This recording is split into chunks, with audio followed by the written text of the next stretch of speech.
I'm Olivia Peterson, 28 years old, once the proud daughter in what seemed like a picture-perfect family in suburban Chicago. I always thought sacrificing for family was what love meant, until my sister Kayla's words shattered everything I believed. "Why don't you just disappear?" she screamed, blaming me for ruining her life. The worst part wasn't her cruel words, but watching my parents stand silently beside her, nodding in agreement. I didn't argue or plead my case. I simply walked out with one suitcase and started over. This morning, almost a year later, I woke up to 14 missed calls from them. Before I tell you what happened next, let me know where you're watching from in the comments below, and if my story resonates with you, please subscribe to join our community of survivors and thrivers. Growing up in Oakwood Heights, an upper-middle-class suburb outside Chicago, my childhood seemed blessed with comfort and stability. My father John worked as a senior accountant at a respectable firm, while my mother Diane taught third grade at the local elementary school, the same one my sister and I attended. Our family of 4 lived in a 2-story colonial with a manicured lawn that Dad meticulously maintained every weekend. Kayla, 3 years younger than me at 25 now, always received slightly more attention from our parents. The extra birthday presents, the special exceptions to household rules, the quick forgiveness after tantrums. I noticed these things, but dismissed them as normal family dynamics. After all, we still had beautiful moments together. Sunday dinners were sacred in our household, with Mom preparing elaborate meals and Dad telling stories that made us laugh until our sides hurt. Every summer, we'd rent the same lake house in Michigan for 2 weeks, where we'd swim until sunset and roast marshmallows under starry skies. During holidays, our home transformed into a winter wonderland, with decorations covering every surface, and the scent of cinnamon and pine lingering in the air. I excelled academically throughout school, eventually earning a full scholarship to Northwestern University for business marketing, while Kayla struggled to maintain B's and showed little interest in academics beyond socializing. I still remember my graduation day, how proud my parents seemed, though they spent most of the celebration reassuring Kayla that college isn't for everyone and that she'd find her path soon. After college, I secured a position at TechVision, a growing technology company in downtown Chicago, and quickly rose through the ranks to become a senior marketing executive by 26. My salary allowed me to rent a spacious 2-bedroom apartment in a trendy neighborhood, where I often hosted family gatherings to maintain our traditions. The first significant shift in our dynamic came when Dad's company downsized 3 years ago, and he was forced to take a lower-paying position. Without hesitation, I offered financial assistance, covering their property taxes and helping with Kayla's car payments. Meanwhile, Kayla bounced between retail jobs, never staying anywhere longer than 6 months, always quitting because of toxic workplace environments or unappreciative managers. She also struggled with relationships, cycling through boyfriends, who were never good enough, according to our parents. The one stable relationship she had with Tyler, a perfectly nice pharmacy technician, ended when she decided he was limiting her potential. During my promotion celebration dinner, I noticed the first overt signs of Kayla's jealousy. As I shared my excitement about leading a major product launch, Kayla abruptly excused herself from the table, returning with reddened eyes. Mom immediately went to comfort her, while Dad changed the subject to avoid further upset. "Not everyone needs to climb the corporate ladder to be successful," Mom said pointedly, while reaching for Kayla's hand. I nodded in agreement, swallowing. My hurt as my accomplishment was diminished to spare my sister's feelings. My boyfriend Mark, whom I'd been dating for nearly 2 years, noticed these dynamics immediately. "Your family always seems to prioritize Kayla's feelings over yours," he observed after one particularly uncomfortable Sunday dinner. I defended them fiercely, explaining that Kayla just needed extra support, and that family supports each other through thick and thin. Mark would sigh and drop the subject, but his concerns lingered between us like an unwelcome guest. Looking back, I can see how I had established a pattern of accommodating my family's needs above my own. I'd rearrange work commitments for last-minute family events, loan money that was never repaid, and silence my own achievements to avoid triggering Kayla's insecurities. I believed this was what loving your family meant. It would take a devastating confrontation for me to realize how wrong I was. Everything changed when Tyler finally ended his relationship with Kayla after she cheated on him with a bartender she met during a girls' night out.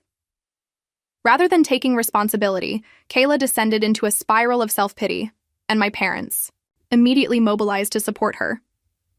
"Your sister needs you right now," Mom insisted during a tearful phone call. "She can't be alone in that cramped apartment of hers. You have a spare bedroom, don't you?" Before I could fully process the request, Kayla was at my doorstep with 3 oversized suitcases and her emotional support cat, Apollo, despite my building's no-pet policy. "It's just for a month," she promised, mascara streaking down her face. "I just need to get back on my feet." I cleared out my home office that doubled as a guest room, moving my work setup into a corner of my bedroom to accommodate her. Mark, who often stayed over 4 nights a week, was understanding at first. "Family comes first," he said, though I could sense his reservation. Within days, our routine was completely disrupted. Kayla would sleep until noon, leaving dirty dishes in the sink and wet towels on the bathroom floor. My mornings became a silent cleanup mission before logging into early meetings. I rearranged my work schedule to accompany Kayla to therapy appointments she'd inevitably cancel last minute, and cooked comfort foods she'd barely touch before ordering expensive takeout. Meanwhile, my parents called daily to check on Kayla, rarely asking how I was managing. During a family dinner at my apartment, where I'd spent hours preparing Kayla's favorite meal, my mother raised a toast to Kayla for being brave enough to find herself during this difficult time. My own news about securing a major client that week went unmentioned. When I brought it up later, Dad nodded absently while scrolling through his phone. "That's nice, honey," he said without looking up. 1 month stretched into 2, then 3. Mark's overnight visits dwindled as Kayla developed a habit of barging into my bedroom without knocking or accidentally walking around the apartment in just a towel when he was over. When I gently suggested she look for her own place, she burst into tears. "Do you want me to be homeless? Is your boyfriend more important than your only sister?" My parents backed her completely. "Relationships come and go," Mom said dismissively, "but family is forever." The tension between Mark and me grew as our privacy evaporated. "I feel like we're in a relationship with your sister too," he said during one of our now rare date nights, which had been interrupted by 17 text messages from Kayla asking when I'd be home. Financial strain added to my stress as Kayla borrowed money for therapy sessions, new clothes to boost her confidence, and nights out with friends to network for job opportunities. None of this money was ever repaid, and any mention of it was met with accusations of me being materialistic and unsupportive. After a particularly tense week where Kayla had maxed out my Netflix account with unauthorized purchases and used my expensive skincare products without asking, Mark finally reached his breaking point. "I can't do this anymore, Olivia," he said, during a coffee date that Kayla had tried to invite herself to. "You're letting your family walk all over you, and you're dragging me down with you. I love you, but I can't be with someone who doesn't value themselves enough to set basic boundaries." I begged him to reconsider, promised things would change, but his mind was made up. That night, I cried silently in my bedroom while Kayla hosted 2 friends in my living room, loudly laughing and drinking the expensive wine Mark had given me for our anniversary. When I emerged with puffy eyes the next morning, Mom called to check on Kayla and seemed irritated when I mentioned my breakup. "Well, there are plenty of fish in the sea," she said dismissively. "Besides, Kayla's going through a much worse breakup. Tyler was her soulmate." My father, during his weekly visit, awkwardly patted my shoulder and said, "You're always so strong, Olivia. Not like your sister. She feels things deeply." That night, alone in my bathroom, I experienced my first panic attack, gasping for breath, as a terrible realization washed over me. Nobody in my family considered my feelings worth protecting. I was expected to be the supporter, never the supported. The safety net, never the one falling. It was my first taste of disappointment in those I loved most, but far from the last. The situation escalated beyond my imagination when Kayla announced her newest career aspiration: marketing. "I've always had a creative eye," she declared over breakfast one Tuesday, though she'd never shown any interest in my field before. "I think I'd be really good at what you do." 3 days later, she applied for an entry-level position at TechVision without consulting me. My boss, Rebecca, called me into her office with a concerned expression. "Your sister submitted an application, citing you as her professional reference. Is this something you're comfortable with?" Trapped between professional integrity and family pressure, I reluctantly vouched for Kayla, downplaying my reservations and emphasizing her creative potential. Against my better judgment, I used connections I'd spent years cultivating to help Kayla secure an interview, then coached her through the process. When she was hired for the social media team, my parents reacted as though she'd been named CEO. Marketing must run in the family genes, Dad boasted, completely dismissing my years of education and hard work. Kayla's natural talents are just shining through. The professional nightmare began immediately. Kayla arrived late to meetings, submitted incomplete work, and spent work hours shopping online or texting friends. Worse, she leveraged our relationship to bypass normal channels, coming directly to me when she missed deadlines or received critical feedback. "Can't you just fix it?" became her standard response to any work challenge. My reputation, built on years of professionalism and results, began to suffer by association. Senior colleagues stopped including me in strategic discussions, and I overheard whispers about nepotism in the break room. Rebecca pulled me aside after Kayla missed an important client presentation. "I understand family loyalty, Olivia, but this reflects poorly on the entire department. More importantly, it reflects poorly on you." Before I could address the workplace situation, a family emergency erupted. Dad collapsed during a weekend golf game and was rushed to the hospital with cardiac symptoms. Though it turned out to be severe anxiety rather than a heart attack, the scare prompted me to take family medical leave to care for him. For 3 weeks, I shuttled between hospitals, insurance offices, and my parents' home, managing medications, preparing meals, and handling household tasks. Kayla visited the hospital exactly twice, both times for less than 30 minutes, yet received effusive praise from relatives for being there during the crisis.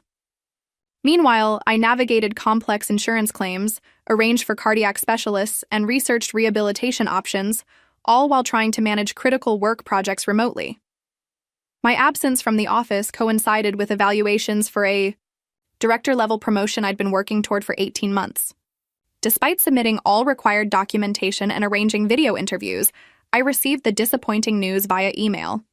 "While your contributions are valued, consistent physical presence is a requirement for leadership positions." The promotion went to a colleague with less experience but stronger recent engagement. When I shared this setback with my family, seeking some acknowledgement of my sacrifice, Mom said, "At least you still have a job." Poor Kayla is struggling with the pressure of maintaining her position while worried sick about her father. Dad nodded in agreement, adding, "You've always landed on your feet, Olivia. You'll get the next one." Their dismissal stung, but the financial impact hurt worse. My savings, already depleted from supporting Kayla, dwindled further as I covered increasing medical expenses and home healthcare costs that insurance wouldn't fully reimburse. Meanwhile, Kayla purchased a designer handbag that cost more than 2 of her paychecks, explaining it was an investment piece for professional advancement. My parents' financial dependence on me increased as Dad's medical bills accumulated, and his return to work was delayed. They began calling weekly with temporary requests, help with the mortgage, unexpected car repairs, property tax installments. I canceled my gym membership, switched to store-brand groceries, and postponed necessary dental work to cover these expenses, while Kayla posted Instagram photos from weekend getaways and upscale restaurants, sometimes with our parents in tow. At my therapist's suggestion, I attempted to establish financial boundaries during a family dinner. "I'm happy to help, but I need to create a budget for family assistance," I began carefully. Before I could continue, Kayla interrupted with news about a minor workplace achievement, completely derailing the conversation. Later, when I tried to revisit the topic privately with my father, he looked wounded. "After all we've done for you, putting you through college and supporting your career, we never thought you'd keep score." I retreated, ashamed for having brought it up at all. As autumn approached, another troubling pattern emerged. Kayla's occasional wine with dinner had evolved into nightly drinking, often starting before she arrived home from work. Empty bottles accumulated in my recycling bin, and her mood swings became more pronounced. When I gently suggested she might be using alcohol to cope with stress, she exploded. "Not everyone is perfect like you. Some of us need to unwind after dealing with demanding bosses all day." My parents, when I confided my concerns, immediately defended her. She's just going through a phase, Mom insisted. Besides, your father and I enjoy our cocktail hour, and nobody calls us alcoholics. The mountain of unaddressed issues grew higher.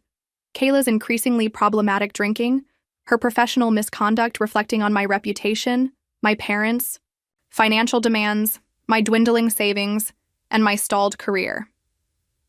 Each time I attempted to address any of these concerns, I was positioned as selfish, unfeeling, or unnecessarily worried. My therapist used terms like family scapegoat and enablement patterns, but I struggled to apply these concepts to the people I loved. Instead, I doubled down on being the responsible one, the fixer, the provider, convinced that eventually, my sacrifices would be acknowledged and the family balance restored. I couldn't have been more wrong. The breaking point arrived during what should have been a joyous occasion, a dinner celebrating Dad's full recovery 3 months after his health scare. I'd spent the entire day preparing his favorite meals, decorating my parents' house with balloons and welcome back to health banners, and even baking from scratch despite my limited culinary skills. Everyone seemed in good spirits as we gathered around the dining table laden with comfort foods and Dad's favorite bourbon for a special toast. Midway through dinner, just as I was serving the main course, Kayla cleared her throat dramatically. "I have something important to share," she announced, her voice quivering slightly. My mother immediately reached for her hand, concern etched across her face. "What is it, sweetheart?" Kayla took a theatrical sip of wine, her third glass of the evening. "I lost my job today. They fired me." The table fell silent as all eyes turned to her. Dad put down his fork. "What happened, princess?" Kayla's gaze locked onto me, her eyes narrowing. "Ask Olivia. She's the reason they let me go." The accusation hit me like a physical blow. "What? I had nothing to do with it. I was in meetings all day." Kayla's voice rose, wobbling between anger and performed victimhood. "Don't play innocent.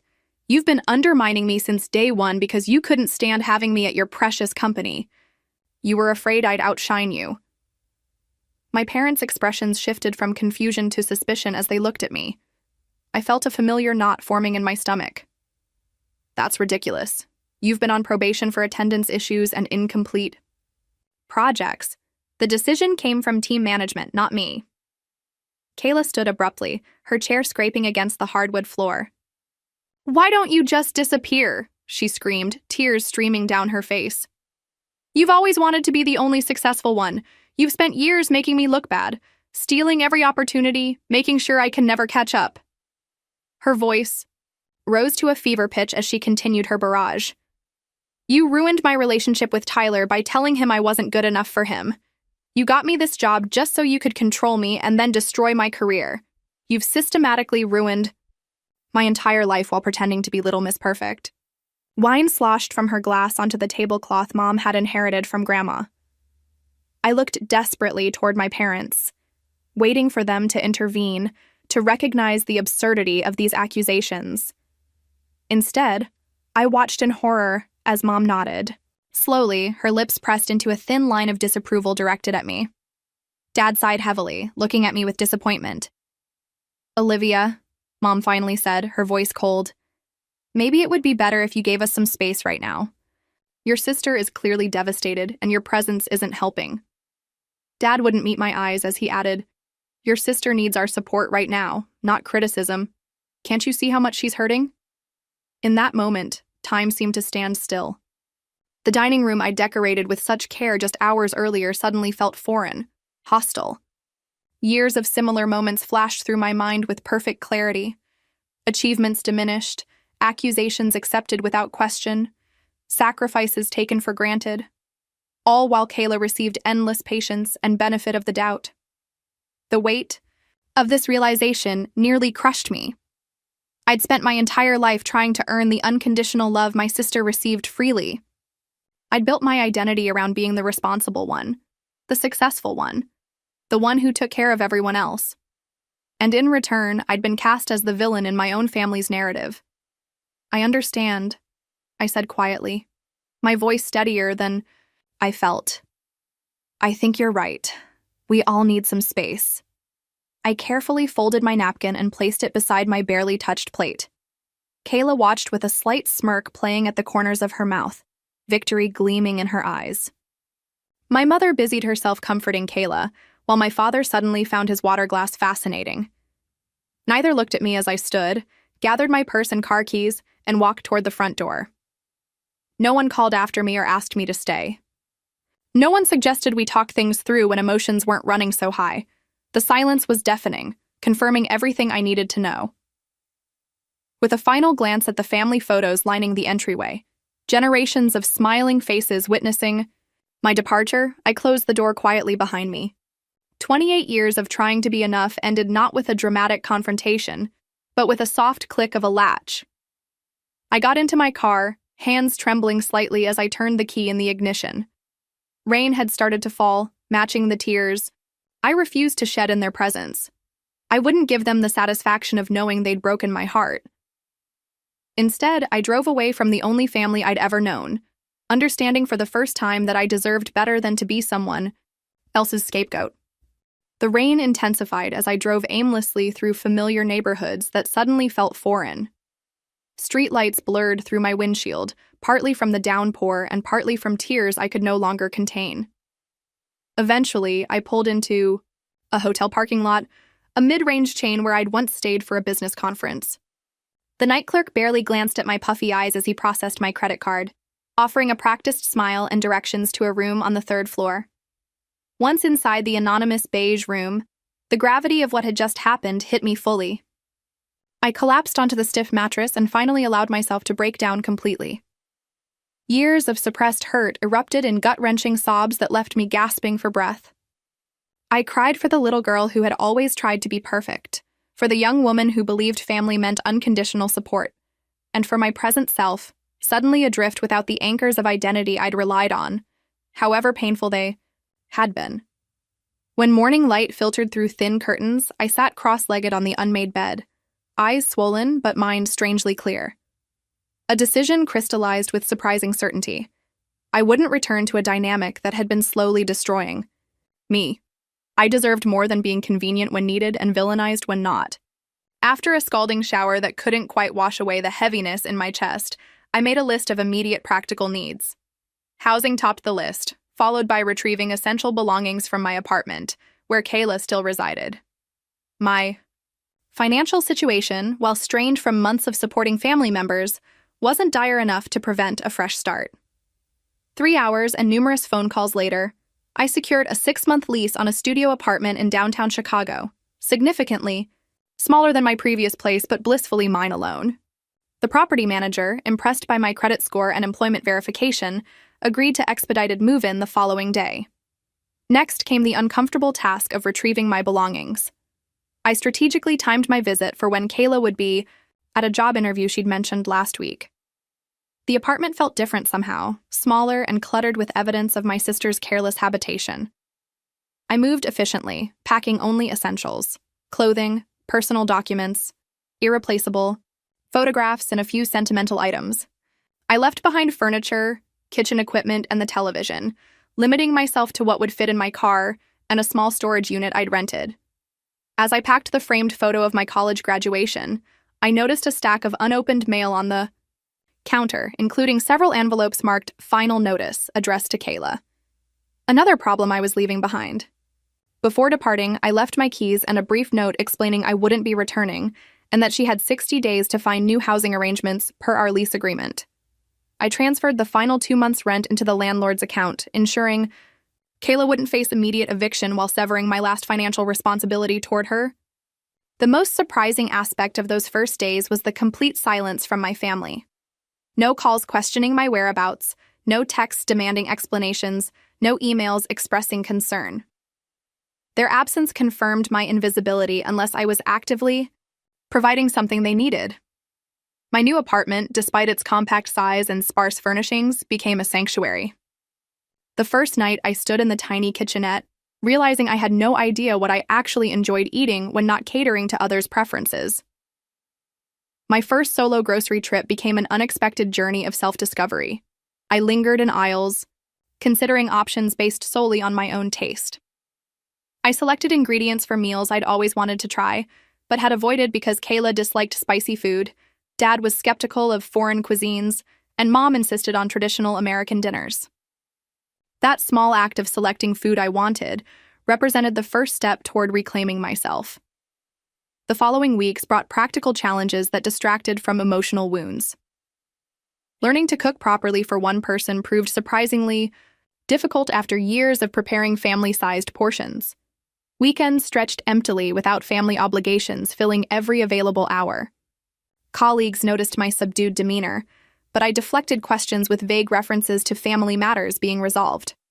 Only my therapist received the full, unfiltered account of what had transpired, providing crucial validation that my decision to establish boundaries was not only reasonable but necessary for my well-being. 2 weeks of silence ended with a text from Kayla. "The internet's about to be shut off. Need $317 to keep it on. We'll pay back next month." No questions about where I was or why I'd left. No acknowledgement of her role in our family fracture. Just an entitled demand for continued financial support. My trembling finger hovered over the transfer button in my banking app before I remembered my therapist's words about enabling destructive patterns. I replied simply, "I'm not in a position to help financially anymore," then muted notifications from her number. My parents reached out next, a brief cold email from my mother's account, clearly composed jointly. "We hope you've had time to reflect on your behavior and attitude.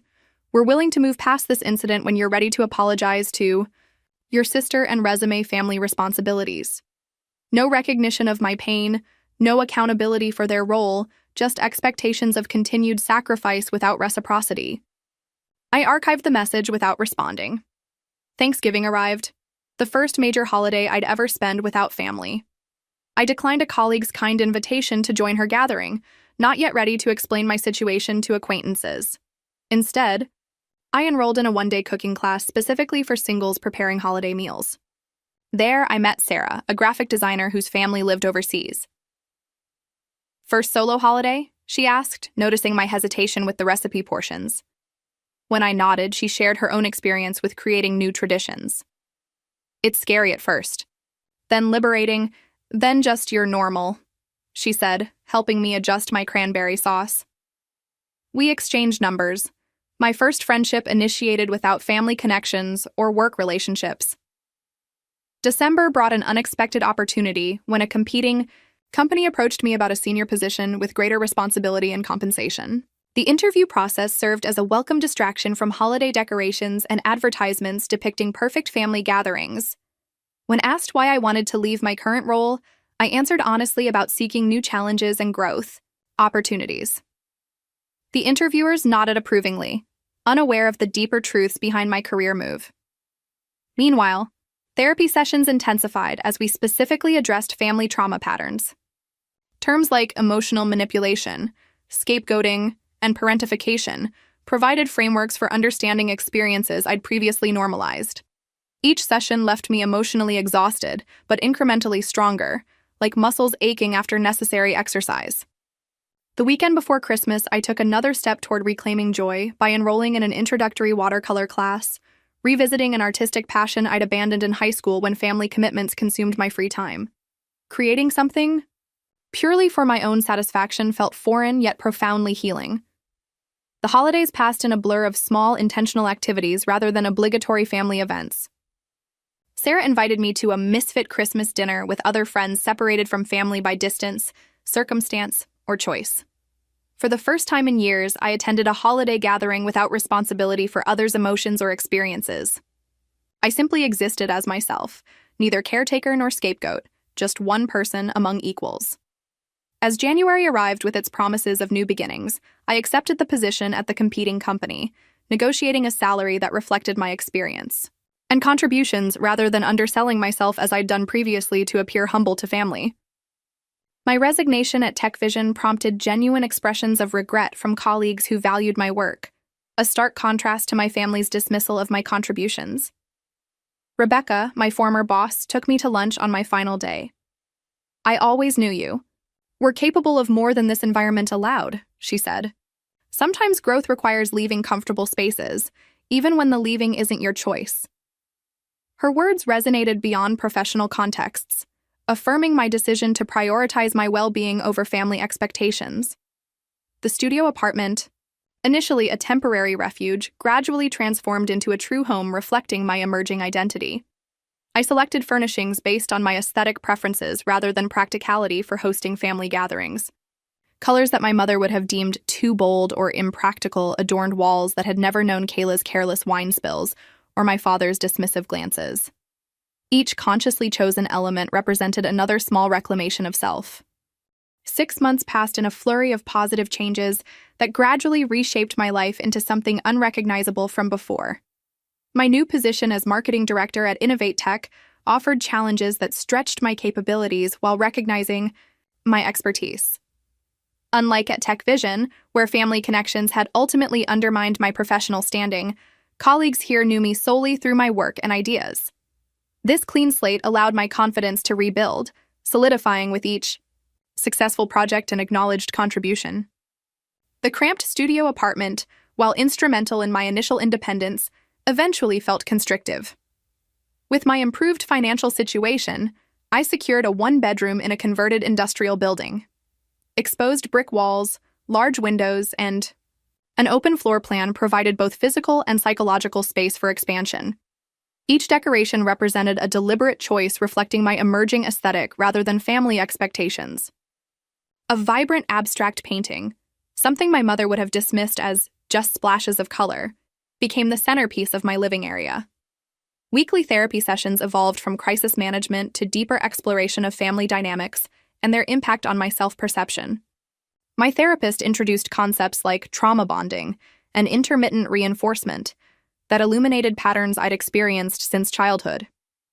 "You were conditioned to value yourself based on your usefulness to others," she explained during a particularly insightful session.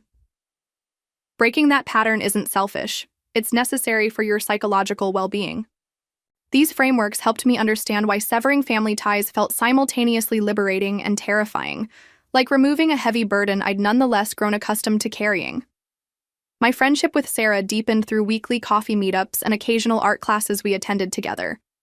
Through her, I met others who valued relationships based on mutual respect rather than obligation or utility. My social circle expanded cautiously as I learned to trust my judgment about healthy connections. I reconnected with college friends who had gradually disappeared from my life, realizing in retrospect how my family had subtly isolated me through demands on my time and emotional energy. Julie, my freshman roommate, admitted during our reunion lunch that she'd stopped inviting me to gatherings after I canceled last minute for the fifth family emergency that mysteriously centered around Kayla's needs. Romance re-entered my life, unexpectedly when I literally bumped into Michael at an independent bookstore, spilling his coffee on a book I then insisted on replacing. His easy laugh and respectful interest manifested in conversations that focused on ideas rather than transactions of emotional labor. On our third date, when I cautiously mentioned my family estrangement, expecting judgment, he instead shared his own experience establishing boundaries with a manipulative cousin. "Family should be your biggest supporters, not your heaviest burden," he said, reaching for my hand across the table. "You deserve champions, not critics." These simple words of validation brought tears I couldn't explain. Weekend activities that once revolved entirely around family obligations transformed into adventures of self-discovery. Sarah and I took a spontaneous road trip to Michigan, my first vacation without family obligations attached. I tried rock climbing at an indoor gym, sampled cuisine from countries I couldn't have previously named, and attended concerts alone when shows interested me but not necessarily my new friends. Each novel experience strengthened my identity beyond family, roles, and responsibilities. My financial situation stabilized as months passed without family draining my resources. I created a proper savings plan, consulted with a financial advisor about retirement investments, and even splurged occasionally on experiences that brought joy rather than approval. The constant background anxiety about unexpected family financial demands gradually subsided, replaced by growing confidence in my economic self-sufficiency. 3 months into my self-imposed silence, my parents initiated contact through increasingly frequent emails. The initial messages maintained their position, that I owed apologies and resumption of support. "Your sister is struggling without your help," one message noted pointedly. Family doesn't abandon family during difficult times. When these guilt tactics yielded no response, their approach softened marginally. "We miss Sunday dinners," Mom wrote, without acknowledging that those gatherings had primarily served as platforms for Kayla's dramatics and my diminishment. Dad's contribution added, "The lake house won't be the same this summer without all four of us," conveniently forgetting how family vacations had become extensions of home dynamics, with me organizing activities while Kayla received praise for minimal participation. I read each message carefully but maintained my silence, recognizing attempts at reestablishing old patterns without meaningful change. Meanwhile, Kayla launched what Sarah aptly termed a social media revenge campaign, posting cryptic references to toxic family members and "sometimes blood isn't thicker than water." Mutual acquaintances occasionally forwarded these posts, concerned or curious about the family drama unfolding online. I declined to engage in public spectacle, neither defending myself nor participating in character assassination. The inner peace this decision brought far outweighed any temporary satisfaction public vindication might have provided. Professional success accelerated as my energy, formerly diverted to family crises, concentrated on career development. 6 months into my new position, I secured the director-level promotion that had eluded me at TechVision. The achievement felt bittersweet without family celebration, but friends organized a surprise gathering that provided different but equally meaningful validation. Michael attended this celebration, meeting my friends for the first time and fitting seamlessly into the chosen family I was gradually building. His genuine pride in my accomplishment, expressed without qualifiers or comparisons, highlighted how conditional my family's support had always been. As my birthday approached, typically a minor event overshadowed by Kayla's celebrations despite our months-apart birth dates, I decided to reclaim the occasion. A small dinner party with new and reconnected friends replaced the obligatory family gathering, where my preferences were inevitably subordinated to others' comfort. Michael surprised me with tickets to a musical I'd mentioned wanting to see, a thoughtful gift demonstrating attentiveness I'd rarely experienced in relationships. Therapy continued providing crucial guidance through this transformation period. During one particularly significant session, my therapist confirmed what I'd gradually recognized. The scapegoat mechanism in your family was established long before you could have influenced it. Your achievements threatened the narrative that positioned Kayla as the family center, requiring your diminishment to maintain the established order. Nothing you could have done would have changed this dynamic without them choosing to see it. This professional validation of my experience brought both grief for wasted years seeking impossible approval and relief from the burden of responsibility for family dysfunction. After considerable deliberation and therapeutic processing, I composed a final letter to my family, not seeking response or reconciliation, but providing closure for myself. I wrote honestly about my experience within our family system, the pain of conditional love, and my decision to prioritize well-being over martyrdom. "I will always love you as my family," the closing paragraph read, "but I've learned that love without respect and reciprocity becomes poison rather than nourishment. I wish healing for our family, whether or not I remain part of it." I mailed physical copies rather than emails, preventing immediate reactive responses, then blocked their contact information temporarily to provide space for processing without reaction. The most profound breakthrough came during a quiet evening alone in my apartment, jazz playing softly as I prepared dinner for myself. A sudden, overwhelming realization washed over me. I was actually happy in my solitude, comfortable in my skin, without external validation. The compulsive need for family approval had loosened its grip, replaced by authentic self-regard. I deserved love not for what I provided others, but simply for existing. This truth, so basic yet so elusive throughout my life, brought tears that, for once, signified healing rather than hurt. Exactly 1 year after walking out of my parents' house, I awoke to the melodic chime of my alarm, stretching contentedly in morning sunlight filtering through curtains I'd selected based solely on my preference for jewel tones. The date's significance hadn't escaped me, but the anniversary held less emotional charge than I'd anticipated. My routine unfolded normally. Yoga stretches, freshly brewed coffee in my favorite oversized mug, and a quick scan of work emails before fully starting my day. Only when I finally checked my personal phone did I notice something unusual. 14 missed calls, beginning just after midnight and continuing through early morning. 3 from Dad, 5 from Mom, and 6 from Kayla, along with multiple voicemails and text messages marked urgent. My heart raced with familiar anxiety as old patterns threatened to resurface. Past experience suggested another manufactured crisis designed to pull me back into established family dynamics. Yet the sheer volume of attempts seemed excessive even by their standards. With trembling fingers, I played the first voicemail, my father's voice emerging strained and genuinely frightened. "Olivia, it's Dad. Mom's taking me to Northwestern Memorial. Severe chest pain and arm numbness. They think it's a major cardiac event, not like last time. Please call us." Subsequent messages from my mother detailed deteriorating conditions. Emergency surgery required, blockages more extensive than initially thought, uncertain prognosis. Kayla's voicemails transitioned from accusatory, "Answer your phone. How can you ignore this?" to uncharacteristically vulnerable. "I'm scared, Liv. I don't know what to do if something happens to Dad."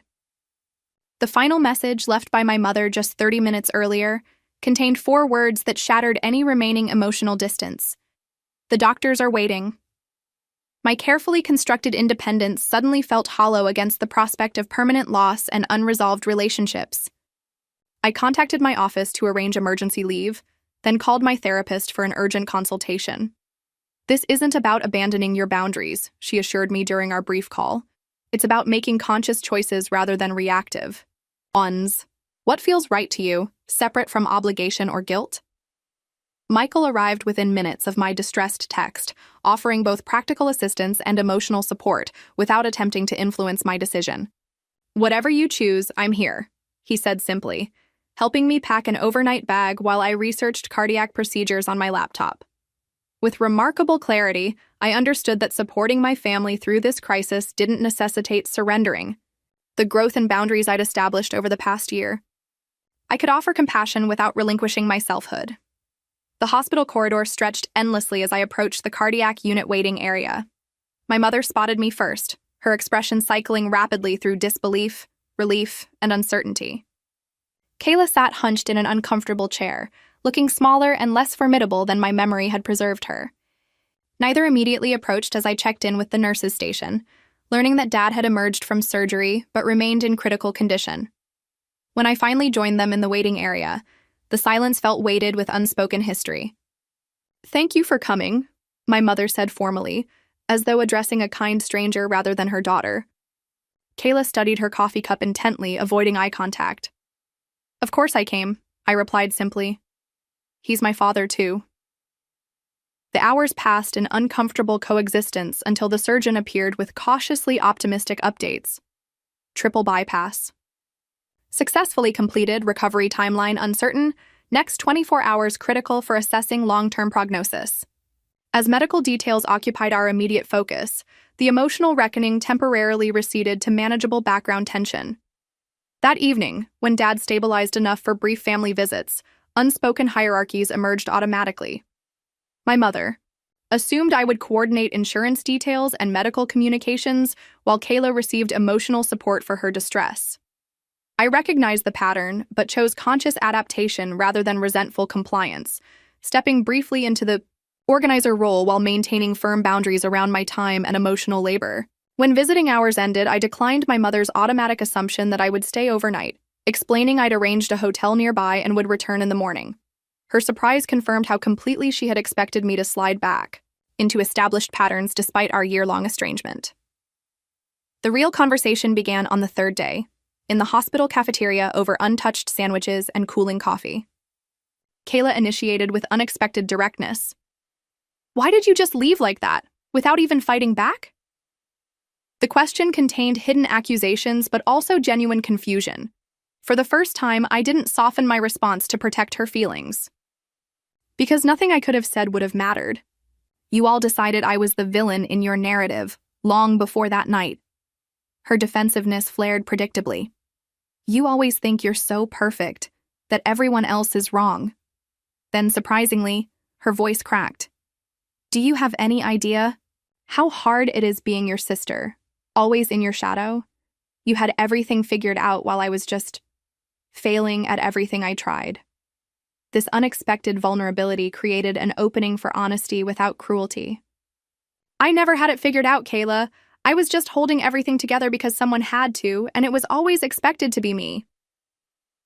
Our mother watched this exchange silently before offering her own perspective. We never meant to put so much on you, Olivia.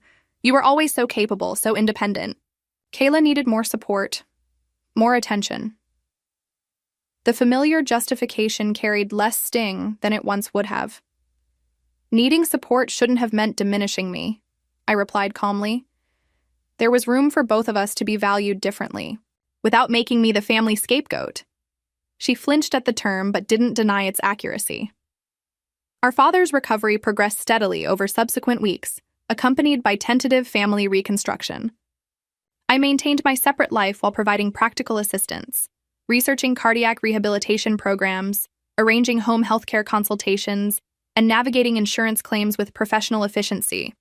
I attended Sunday family dinners, occasionally, but declined when other commitments or simple self-care needs took precedence. My boundaries remained firm despite occasional testing, particularly from Kayla, whose initial hostility gradually gave way to tentative respect when manipulation attempts failed to produce previous results. My mother struggled most with our newly defined relationship, alternating between recognizing my autonomy and slipping into established patterns of expected sacrifice.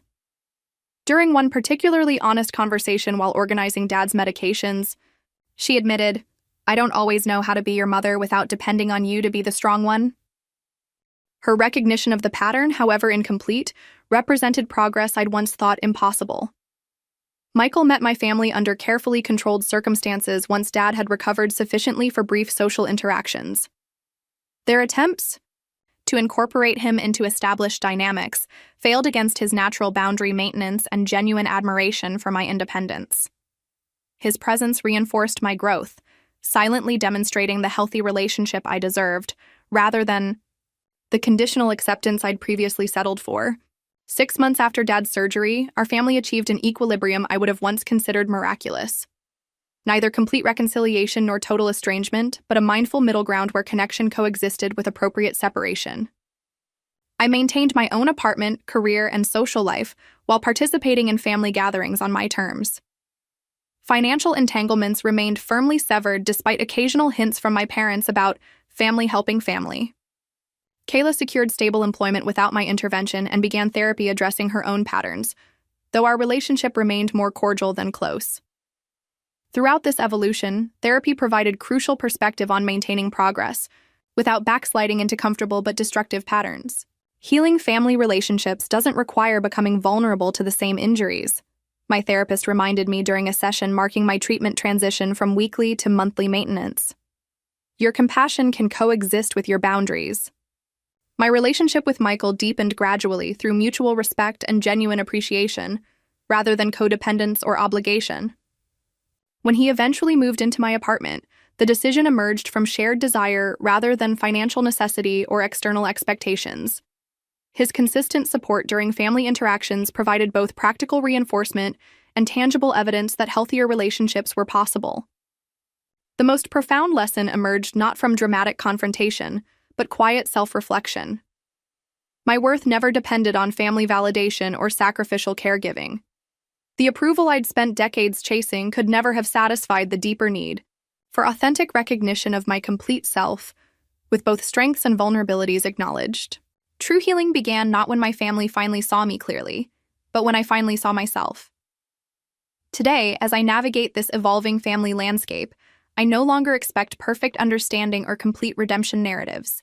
Some wounds have scarred over rather than disappearing entirely. Some conversations will always require careful navigation. Some patterns may never fully resolve despite everyone's best intentions. Yet peace exists not in perfect resolution, but in accepting imperfect reality while protecting essential selfhood. My journey continues, neither defined by family trauma nor completely separate from family history. I build my future on foundations of self-respect and intentional connections, creating a life where love serves as nourishment rather than obligation. Have you ever had to walk away from someone you loved for your own well-being? I'd love to hear your experiences in the comments below. Remember that prioritizing your mental health isn't selfish, it's necessary. If my story resonated with you, Please like this video and subscribe to our channel for more stories about healing and growth. Share this with someone who might need permission to set boundaries with family. Thank you for listening to my journey, and remember, you deserve love. That doesn't require you to diminish yourself. I'm Mackenzie, 29, a senior software engineer at a Boston tech firm. In my family, achievements are currency, and I've always been the odd one out despite my success. When my parents' 35th anniversary dinner invitation arrived, I felt a spark of hope. Maybe this time would be different. After months of minimal contact, I was eager to reconnect and share my recent promotion. Little did I know, this elegant dinner would shatter our family dynamic forever. Before I continue, where are you watching from? Hit like and subscribe if you've ever felt like the outsider in your own family. Trust me, what happened next changed everything. I grew up in Greenwich, Connecticut, in a sprawling colonial home with perfectly manicured gardens that my mother Eleanor supervised with military precision. Our neighborhood was exclusive, the kind where people casually mention their vacation homes and private school tuitions over brunch. My father, Richard, built his wealth in investment banking before launching his own consulting firm. He worked 80-hour weeks throughout my childhood, and when he was home, conversations revolved around achievement, status, and keeping up appearances. My mother, Eleanor, was Miss Connecticut in her youth. She leveraged that brief fame into a strategic marriage and dedicated her life to maintaining our family's social standing. Her calendar was always filled with charity galas, tennis matches, and lunches with the right people. She had a particular talent for delivering cutting remarks with a sweet smile, especially to her children. I'm the youngest of 4 siblings and the only one who hasn't followed the prescribed family path. My oldest brother James is 36, a corporate lawyer specializing in mergers and acquisitions. He married Megan, a former debutante from a good family, as my mother would say, and they have 2 perfectly behaved children who attend the same private school we all did. James has the corner office, the vacation home in Martha's Vineyard, and my father's complete approval. Catherine, 34, is a pediatrician married to Daniel, a hospital administrator. They live in a restored Victorian home just 20 minutes from my parents. They have 1 child, a daughter who takes ballet, piano, and Mandarin lessons at age 6. Catherine hosts dinner parties where she serves homemade sourdough and discusses her medical humanitarian trips to developing countries. Then there's Michael, 32, who followed directly in our father's footsteps. He's an investment banker who recently married Ashley, a Princeton graduate from a wealthy Dallas family. Their wedding was featured in a regional luxury magazine, and my mother still finds ways to mention it in nearly every conversation. And then there's me, Mackenzie Campbell, unmarried, childless, and devoted to a career in technology that my parents struggled to understand or value. I graduated with honors from MIT with a computer science degree and now lead a development team at one of Boston's fastest-growing startups. Last year, I was named to a 30 under 30 list in the tech industry, but my mother's only comment was, "That's nice, dear. Did I tell you Catherine is chairing the hospital fundraiser this year?" I've always been the family's black sheep, though on paper my achievements rival those of my siblings. The difference is that I chose a path my parents didn't outline for me. I live in a modern loft apartment instead of a suburban home with a white picket fence. I date occasionally but haven't settled down. I donate to causes my parents find controversial. I wear clothes for comfort rather than brand names. Family gatherings have always been exercises in subtle humiliation. At Thanksgiving 2 years ago, my father gave detailed toasts to each of my siblings, highlighting their professional and personal milestones. When he got to me, he simply said, "And Mackenzie is still doing well with her computer work." I had just led the successful launch of a platform used by millions, but that didn't fit into his narrative of success. My relationship with my parents is complicated. I love them, of course I do. They provided me with every material advantage a child could want. I had the best education, traveled internationally from a young age, never wanted for anything tangible. What was missing was acceptance. Approval without conditions. Love that didn't feel like it came with a scorecard attached. There was a family dinner last Christmas where I tried to explain a breakthrough my team had made with an AI algorithm. My mother interrupted me to ask if I'd tried the new anti-aging serum she'd recommended. Later, when Michael described a fairly standard financial analysis he'd completed, my parents listened with rapt attention, asking insightful questions. Still, I kept trying. Each family gathering was another opportunity to finally earn their recognition.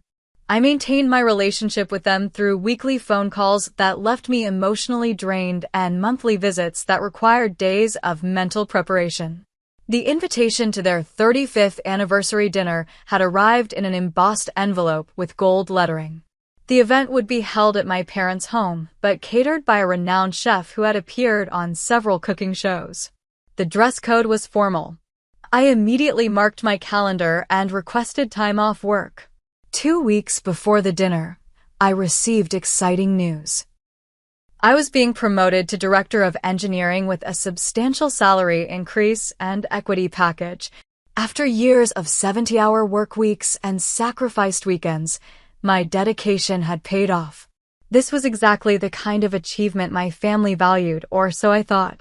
I spent an entire weekend searching for the perfect dress, eventually selecting a tailored midnight blue gown that projected both sophistication and success.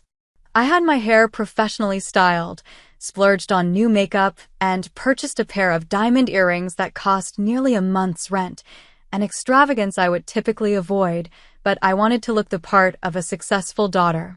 I also carefully selected my parents' anniversary gift, a custom-made crystal vase from a renowned artist whose work was displayed in museums, including one piece my mother had admired during a gallery opening years ago. I'd been saving for months to afford it. The night before the dinner, I rehearsed how I'd share my news. Not too boastful, but confident. I practiced answers to potential dismissive comments. I visualized my parents finally saying they were proud of me. This time would be different. This time I'd break through. I just needed to present my accomplishments in terms they understood and valued. Director was a title that conveyed authority. The salary bump put me in an income bracket my father respected. The company's prestige would satisfy my mother's status concerns. I had all the right elements to finally earn my place at the family table, literally and figuratively. As I laid out my outfit and packed the carefully wrapped anniversary gift, I felt genuinely hopeful. Maybe this milestone would finally bridge the gap between us. Maybe at 29, I would finally feel like a valued member of the Campbell family. The day of the anniversary dinner arrived with perfect early summer weather, sunny and warm with a gentle breeze. As I applied my makeup, I gave myself a pep talk in the mirror. You're accomplished, intelligent, and worthy of respect. Tonight will be different. I repeated these affirmations while slipping into my midnight blue dress and fastening those expensive diamond earrings. I checked my appearance one final time before heading out. The woman in the mirror looked polished and successful, exactly the daughter my parents should be proud to have. I carefully placed their gift in my car and began the 90-minute drive from Boston to Greenwich. During the drive, I rehearsed mentioning my promotion. By the way, I have some exciting news to share. I've been promoted to Director of Engineering. Simple, straightforward, not too boastful. I practiced receiving congratulations graciously. I imagined my father finally giving me that approving nod he reserved for my siblings. When I turned onto the long driveway leading to my parents' colonial mansion, my stomach tightened with familiar anxiety. The house looked particularly impressive today, with professional landscaping freshly completed and white roses in full bloom along the walkway. Several luxury vehicles already lined the circular driveway. My siblings had arrived before me. I checked my watch, 6:15 p.m., 15 minutes before the stated arrival time. I'd planned to be early to help with any last-minute preparations, a strategy I'd employed since childhood to demonstrate my usefulness. I took a deep breath, grabbed the gift, and approached the front door. My mother answered, wearing an elegant silver gown and pearls that had belonged to my grandmother. Mackenzie, there you are. She air-kissed both my cheeks, careful not to smudge her makeup. You look appropriate. Come in, everyone's already here. The entry hall was filled with elaborate flower arrangements, and the sound of classical music drifted from hidden speakers. My father emerged from his study, distinguished in his tailored tuxedo. Mackenzie, he said with a nod, then checked his watch. Right on time. Good. The simple greeting was as warm as I could expect from Richard Campbell. I handed him the anniversary gift, which he passed immediately to my mother without opening it. Let's put this with the others, shall we? She said, placing it on an already crowded table in the corner. My siblings and their spouses mingled in the living room, champagne flutes in hand. James and Megan stood near the fireplace, both looking like they'd stepped out of a luxury magazine advertisement. Catherine and Daniel were engaged in conversation with a couple I didn't recognize, likely my parents' friends. Michael was showing his new wife Ashley the family photos on the mantel, carefully explaining who was who. Mackenzie. Catherine spotted me first, waving me over. We were just wondering when you'd arrive. I navigated through the room, accepting a glass of champagne from a server. I'm actually 15 minutes early, I pointed out with a smile. Oh, are you? We all decided to come an hour early to help set up, Catherine replied. The implication was clear. I should have known to arrive earlier than the stated time. Another unspoken family rule I'd failed to follow. The dress is nice, Megan commented, giving me a quick once-over. Is it off the rack? The question carried the subtle hint that anything not custom-made or designer was somehow lesser. Thanks, I replied, choosing not to engage with the implied criticism. Congratulations on your firm's recent case, James. I read about it in the journal. James straightened his already perfect posture. Yes, quite a significant win. Dad's connections with the judge certainly didn't hurt. He laughed, and the others joined in knowingly. I tried to find an opening to mention my promotion as conversations swirled around me. Michael was describing his recent business trip to Tokyo, commanding everyone's attention with tales of exclusive restaurants and meetings with financial executives. Actually, I have some news, I began during a brief lull. Oh, before I forget, my mother interrupted, Ashley and Michael are considering the house on Willow Street. You know, the Georgian colonial next to the Petersons. She turned to Ashley. I've already spoken to the realtor. She'll give you a private showing before it officially hits the market. I took another sip of champagne and tried again a few minutes later. I wanted to share something. Dinner will be ready in 30 minutes, my father announced, cutting me off unintentionally. Eleanor, why don't you show everyone the new art installation in the garden? My mother brightened. Yes, we commissioned it specially for the anniversary. Everyone outside, please.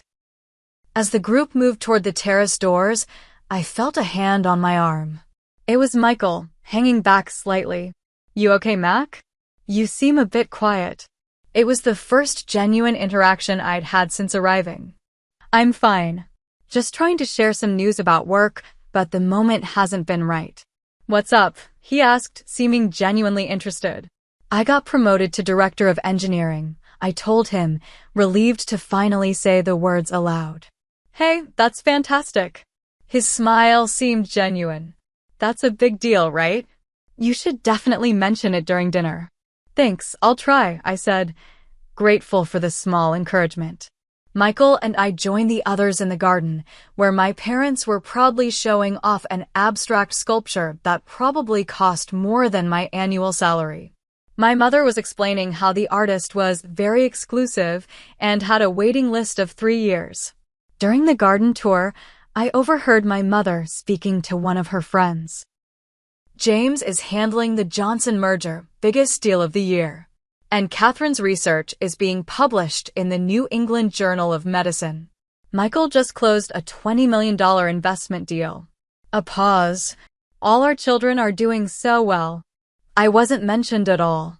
Despite being just a few feet away, I might as well have been invisible. As we moved back inside for pre-dinner drinks, I noticed the formal dining room through open pocket doors.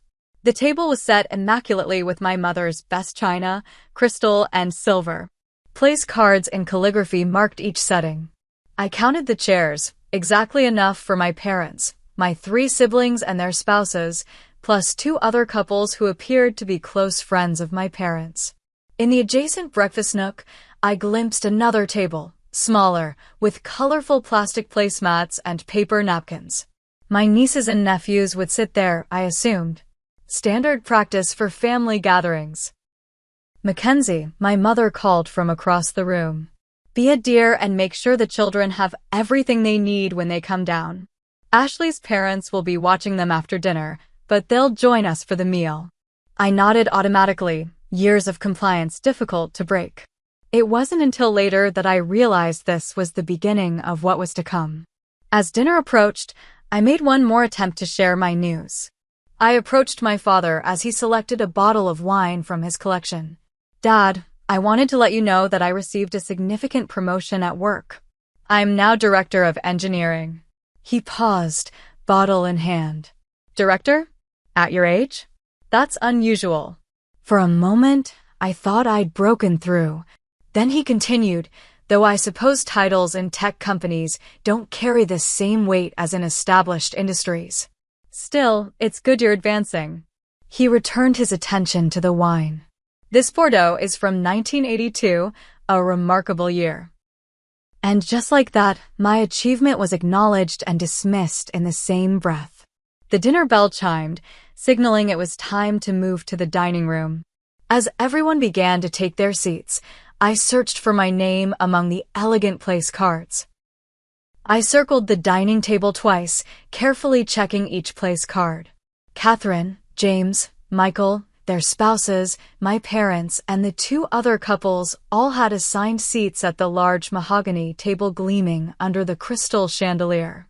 My name was conspicuously absent. Mother, I said quietly, approaching Eleanor as she adjusted a flower arrangement. I don't see my place card. She barely glanced up. Oh, Mackenzie, you'll be sitting at the other table. She gestured vaguely toward the breakfast nook. With the children. I stared at her, certain I'd misheard. The children's table? But I'm 29. Yes, but we need all the married couples at the main table, she explained as if it were perfectly logical. We'll be discussing some important family business matters during dinner. Investment opportunities, the family trust, vacation property planning, adult things. She patted my arm. You understand. I didn't understand. Not at all. But I am an adult, I said, struggling to keep my voice steady. I'm a director at my company. I manage a team of 15 people and a multi-million-dollar budget. My mother sighed with practiced patience. Mackenzie, don't make this difficult. The seating is already arranged. The children will enjoy having you there. You can help cut their food and make sure they don't spill anything. Before I could respond, she turned to greet one of their friends, effectively ending our conversation. I stood frozen, processing what had just happened. My mother had explicitly stated that in her eyes, I wasn't an adult. Despite my age, education, career, and independent life, I didn't qualify for the adult table because I wasn't married. I glanced around, wondering if anyone else found this as absurd as I did. My siblings were all taking their seats, engrossed in conversation. Had they known about this arrangement?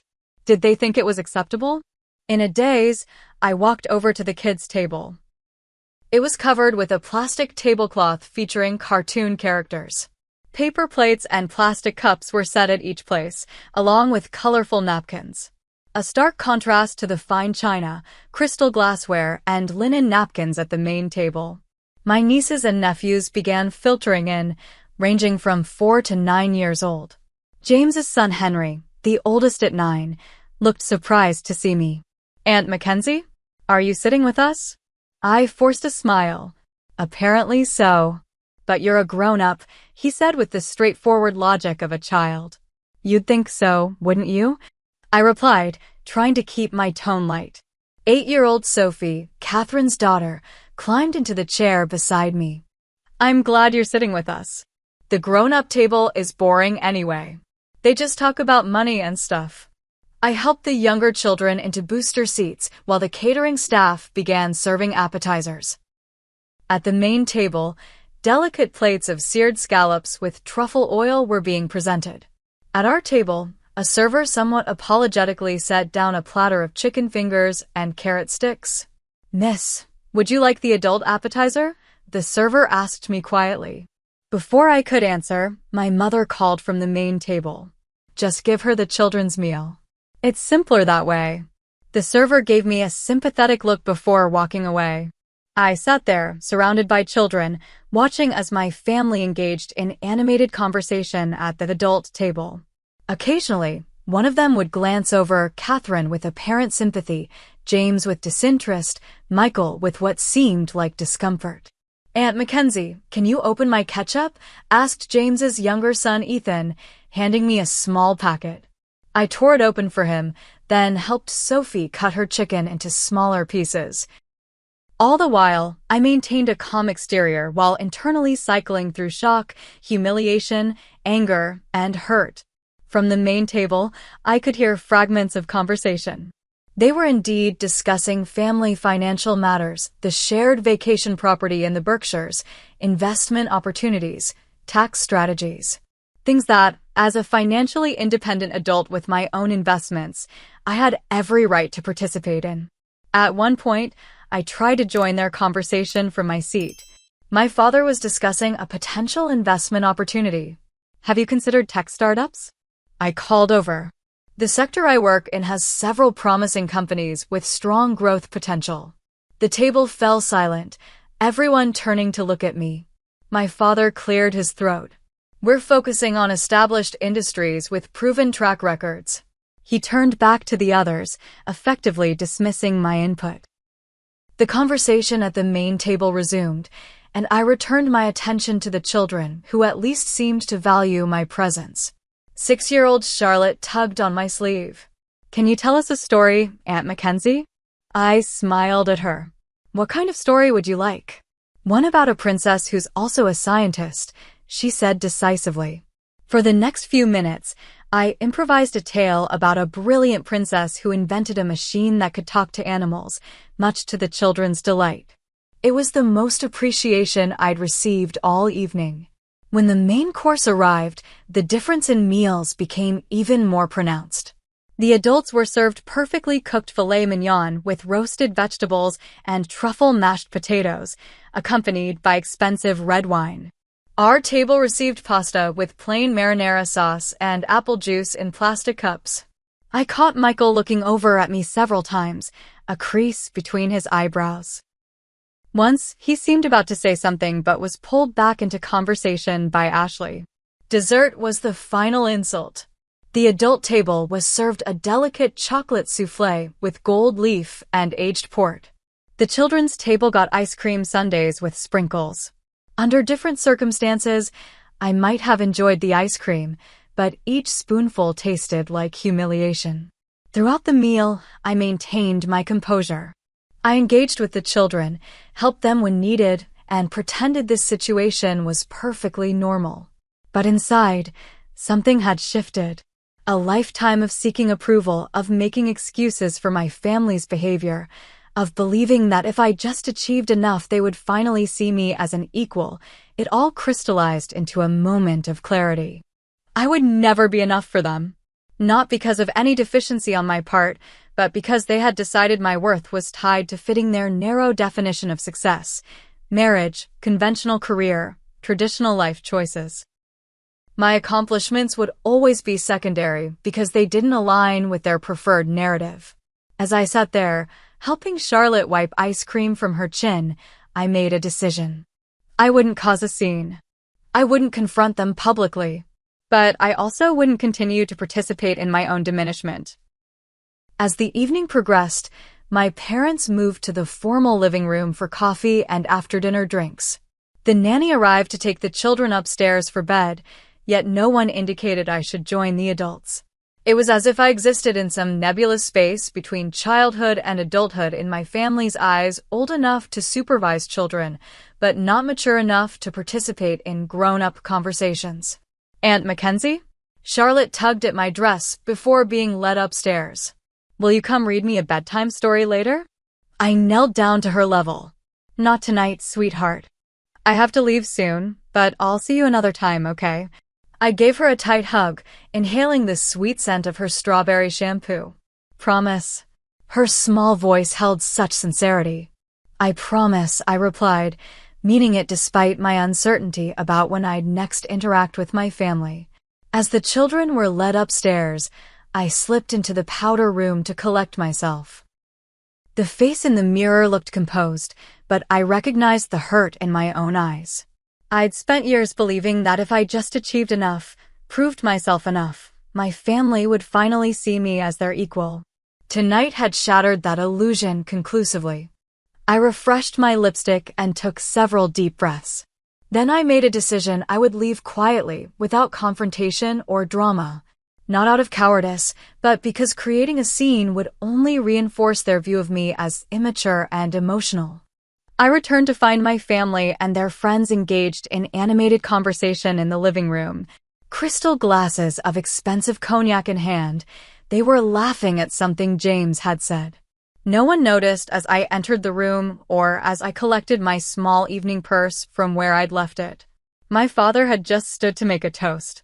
To 35 remarkable years with the most extraordinary woman, he began, raising his glass to my mother. All attention was on him, which provided the perfect cover for my exit. I slipped out of the living room and through the grand foyer.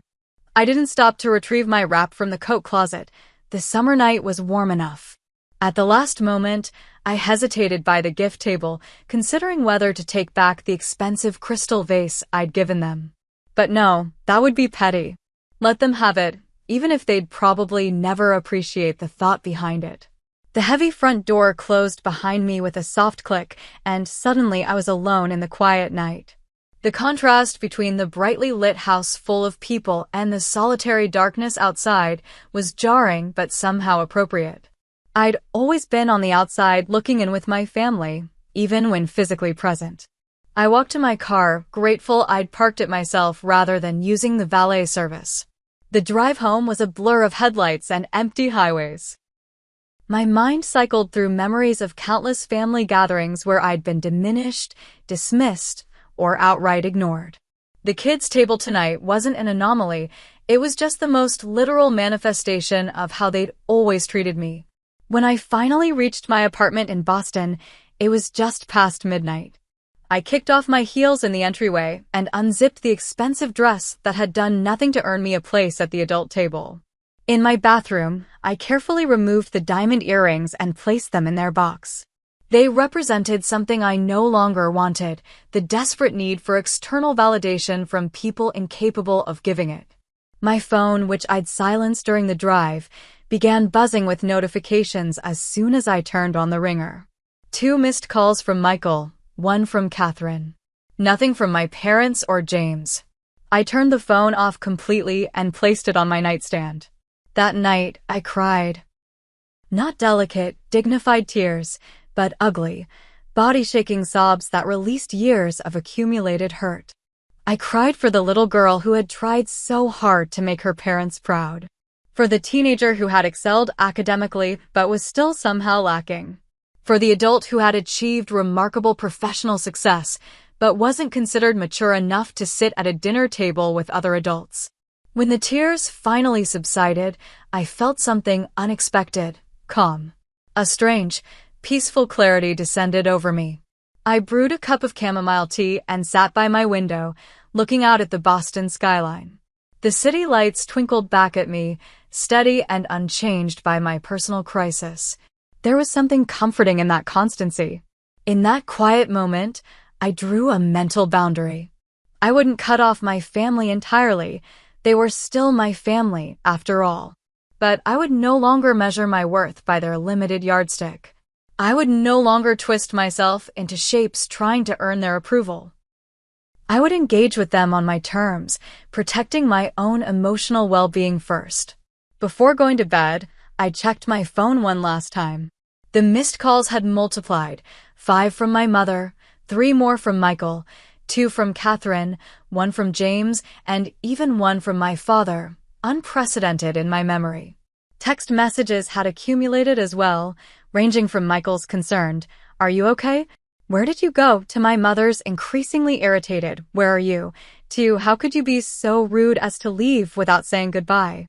I turned the phone off again and placed it in a drawer. Whatever crisis they were experiencing due to my absence, it could wait until I was ready to engage. For perhaps the first time in my life, I prioritized my own emotional needs over their expectations.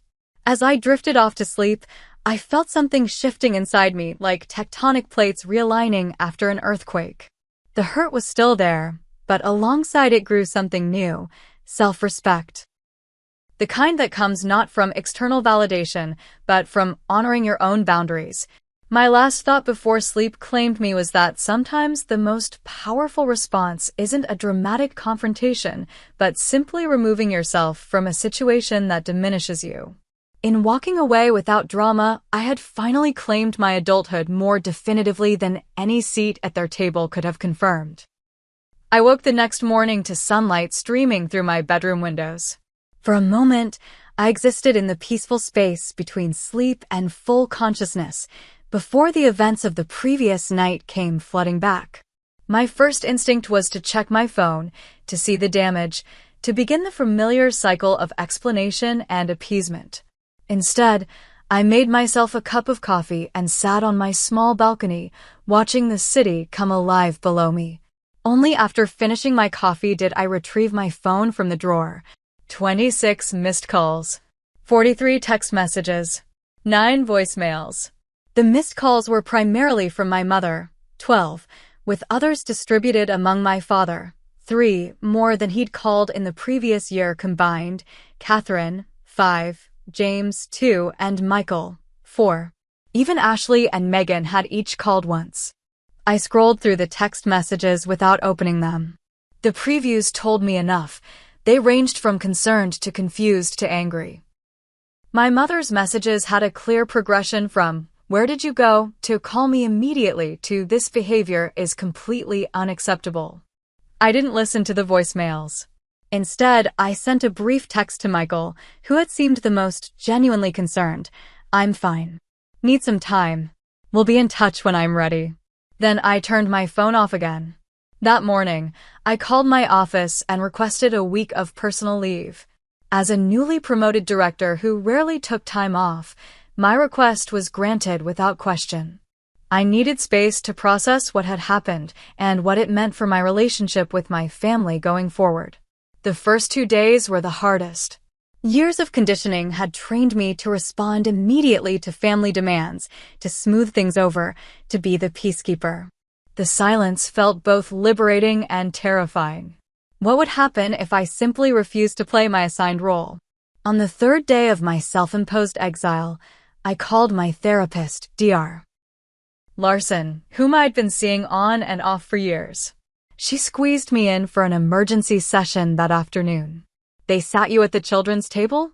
Dr. Larson repeated, her professional composure momentarily slipping to reveal genuine surprise. I nodded, recounting the details of the evening and my silent departure. "How did that make you feel?" she asked, the classic therapist question, somehow exactly what I needed. "Invisible," I replied after a moment's consideration.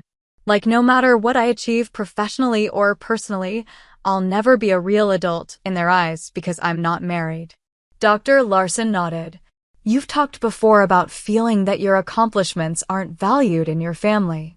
This seems like a particularly concrete manifestation of that dynamic. It's like they have the script for what success looks like," I said, "and no matter how successful I am by normal standards, if I don't follow their script exactly, it doesn't count." "What does your script look like, Mackenzie?" she asked. "Not theirs, yours." The question caught me off guard.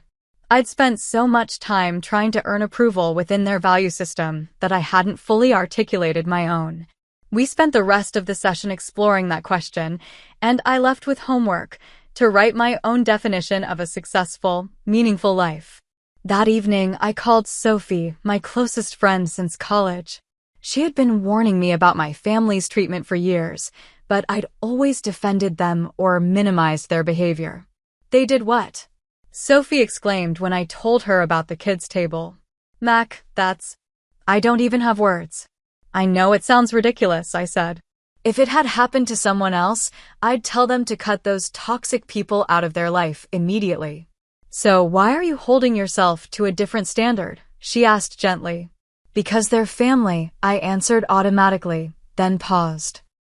But that's not a good enough reason to accept being treated like I'm less than, is it? No, it's not, Sophie confirmed. Blood relation doesn't give anyone the right to diminish you. Over the next few days, I reconnected with friends I'd neglected while pursuing my career and my family's approval. I was surprised by how many of them expressed concern about how my family treated me, concerns I dismissed in the past. Remember when your parents visited last year? My friend Tara reminded me over coffee. Your mom kept introducing you as our daughter who works with computers even after you explained you were leading major software development projects. And when we all went to dinner, added our friend Derek, your dad spent 20 minutes talking about your brother's job, but changed the subject when you tried to explain your recent promotion. I'd rationalized these incidents at the time. My parents didn't understand tech. They were just proud of James. They didn't mean anything by it. Now I saw them as part of a pattern I could no longer ignore. I spent the remainder of my week off engaged in what I could only describe as emotional archaeology, excavating years of interactions with my family and examining them with fresh eyes. I started journaling, filling pages with memories and patterns I'd previously excused or normalized. I remembered being 16 and winning a national coding competition, only to have my father ask why I couldn't apply that intelligence to something practical like pre-med courses. I remembered my mother's thinly veiled disappointment when I chose MIT over her alma mater. I remembered countless holiday dinners where my sibling spouses were included in family photos while I was told to take one of everyone together. The journaling exercise was painful but clarifying. I wasn't imagining the pattern, it was real and consistent. My family's inability to value me as I was had nothing to do with my worth and everything to do with their narrow definition of success. During this week, I also rediscovered interests I'd abandoned while pursuing career advancement and family approval. I dug out my watercolors, untouched for years, and spent an afternoon painting by the Charles River. I attended a pottery class I'd been meaning to try. I went to a concert alone and enjoyed every minute. I reorganized my apartment, donating clothes I'd bought to impress my mother, but never felt comfortable wearing. I rearranged my furniture to better suit my preferences rather than adhering to my mother's decorating advice. These small changes were symbolic of the larger shift happening inside me, creating space for my authentic self rather than the person my family wanted me to be. On the 6th day of my silence, I started drafting a letter to my family. I didn't intend to send it immediately, but the process of articulating my feelings helped clarify my thoughts. I wrote about the consistent pattern of dismissal I'd experienced, about how the kids' table incident was merely the most obvious manifestation of how they'd always treated me, about my need for respect and recognition of my adulthood and accomplishments.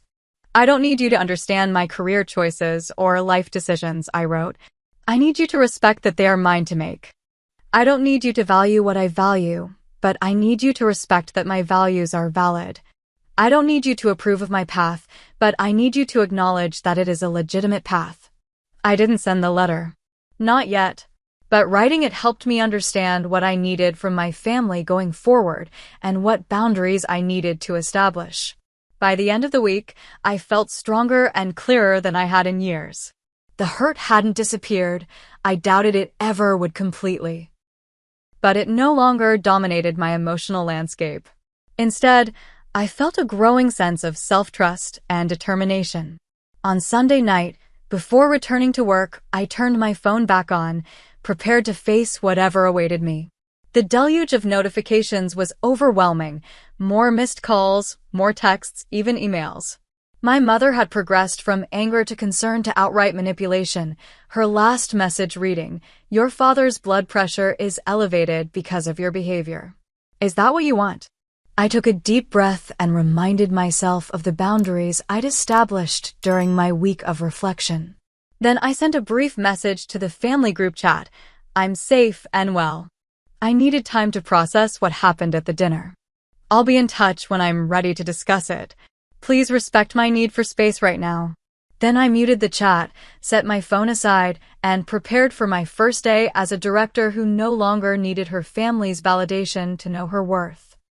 2 weeks after the dinner incident, I finally felt ready to face the accumulated messages from my family.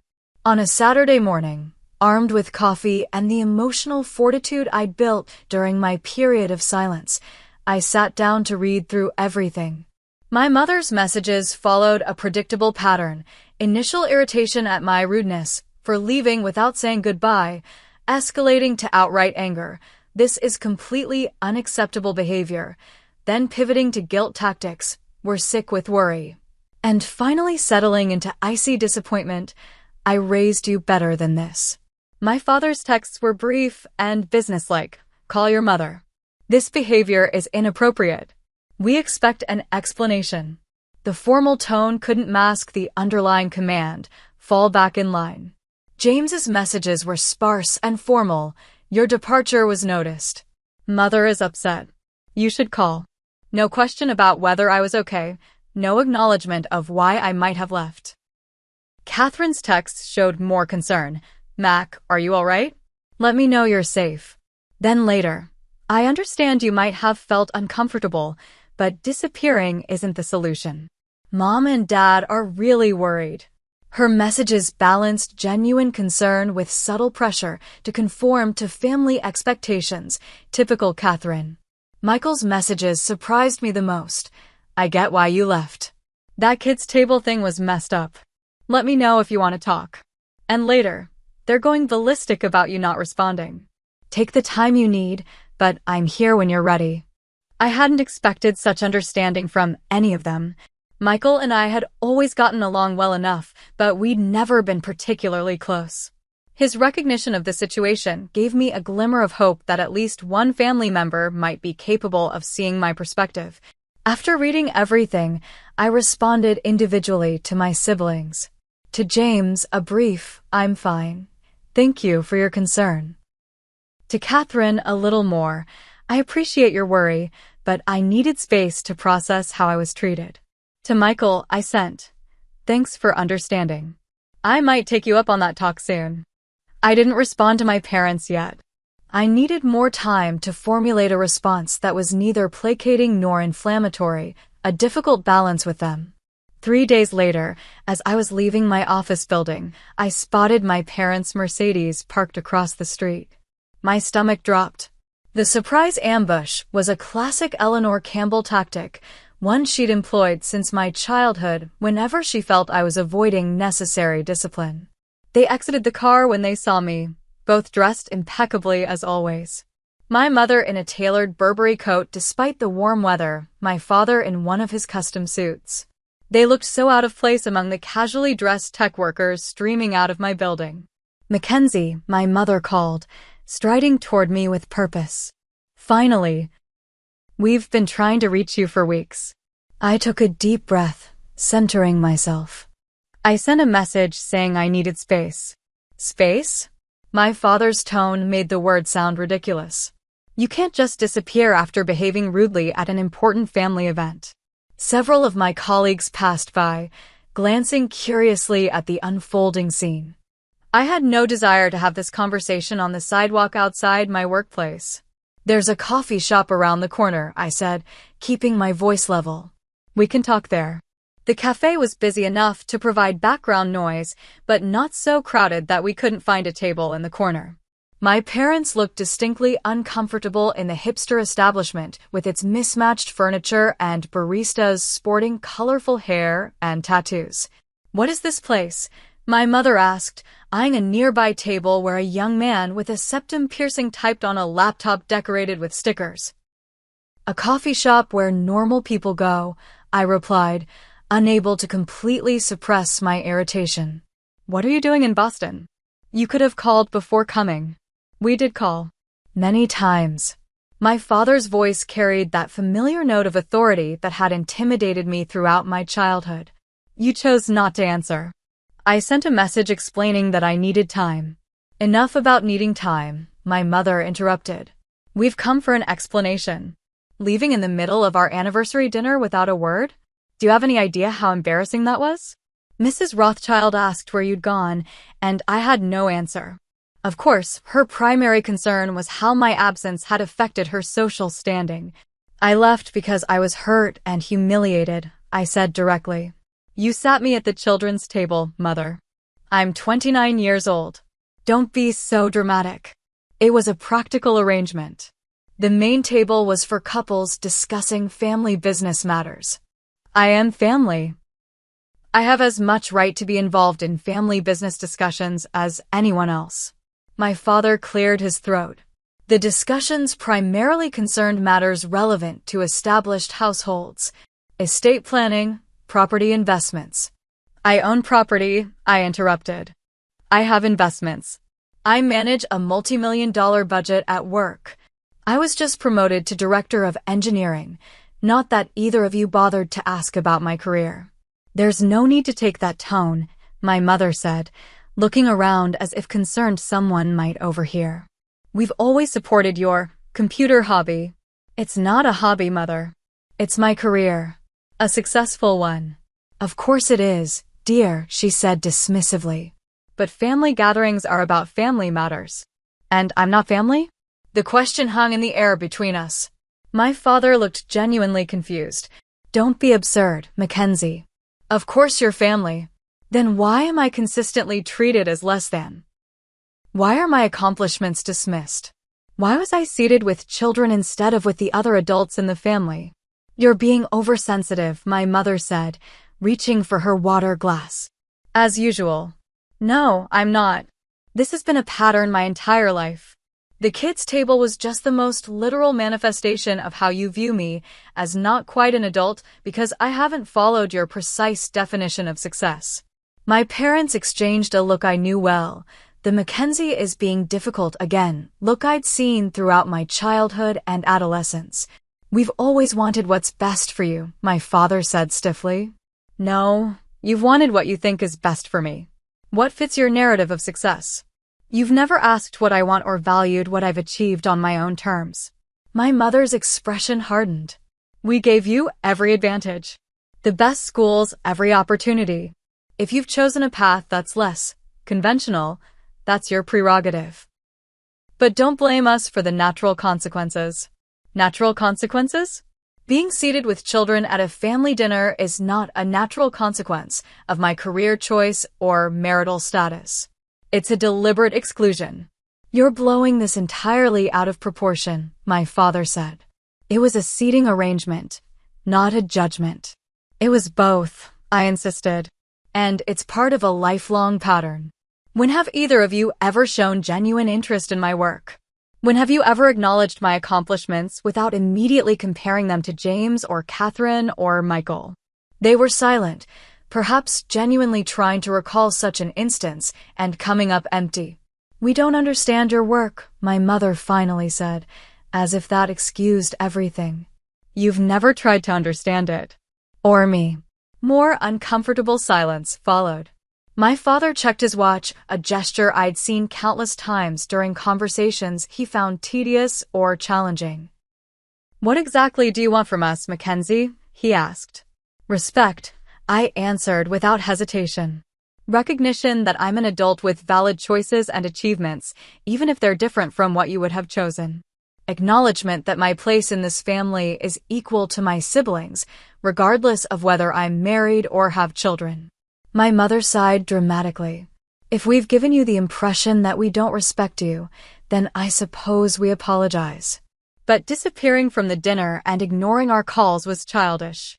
That's hardly the behavior of someone asking to be treated as an adult. Her non-apology and immediate criticism were so predictable I almost laughed. I left quietly to avoid causing a scene. I took time away to process my feelings instead of responding emotionally. Those were mature choices. The mature choice would have been to stay and discuss any concerns appropriately, my father countered. Between cutting the children's food and being explicitly told that the adult conversations weren't for me. We went back and forth like this for nearly an hour, talking in circles. They acknowledged no wrongdoing beyond, perhaps, a misunderstanding. I refused to accept that characterization of what had happened. Finally, my mother delivered her ultimatum. This has gone on long enough. We expect you to apologize for leaving the dinner and causing us worry. Then we can put this unfortunate episode behind us and return to normal. Normal isn't working for me anymore, I replied quietly. I won't apologize for protecting myself from further hurt. If you want a relationship with me going forward, it needs to be one based on mutual respect. My father's expression darkened. That sounds like a condition. It's a boundary, I corrected. I love you both, but I won't continue to participate in dynamics that diminish me. My mother's face went through a series of expressions. Shock, confusion, anger, and finally a cold detachment I'd seen directed at others, but never at me. I don't even recognize you anymore, she said, gathering her purse. This isn't how we raised you to behave. Maybe that's not entirely a bad thing, I replied. They left shortly after, my father leaving cash on the table for coffees that had gone cold and largely untouched. No hugs, no resolution, just my mother's parting comment. Call us when you're ready to be reasonable. I sat alone in the cafe long after they'd gone, processing the conversation. It had gone exactly as I'd expected and feared. They were incapable of seeing my perspective or acknowledging their behavior. Yet despite the pain, I felt strangely peaceful. I had stood my ground, articulated my feelings, and set clear boundaries, all things the old Mackenzie would have found terrifying. As I finally left the cafe, I realized I was walking a little taller, breathing a little easier. The confrontation hadn't yielded the understanding I might have hoped for, but it had confirmed what I needed to do for my own well-being. Sometimes the most valuable outcome of speaking your truth isn't changing others' minds, it's confirming your own. 6 months passed after the confrontation with my parents.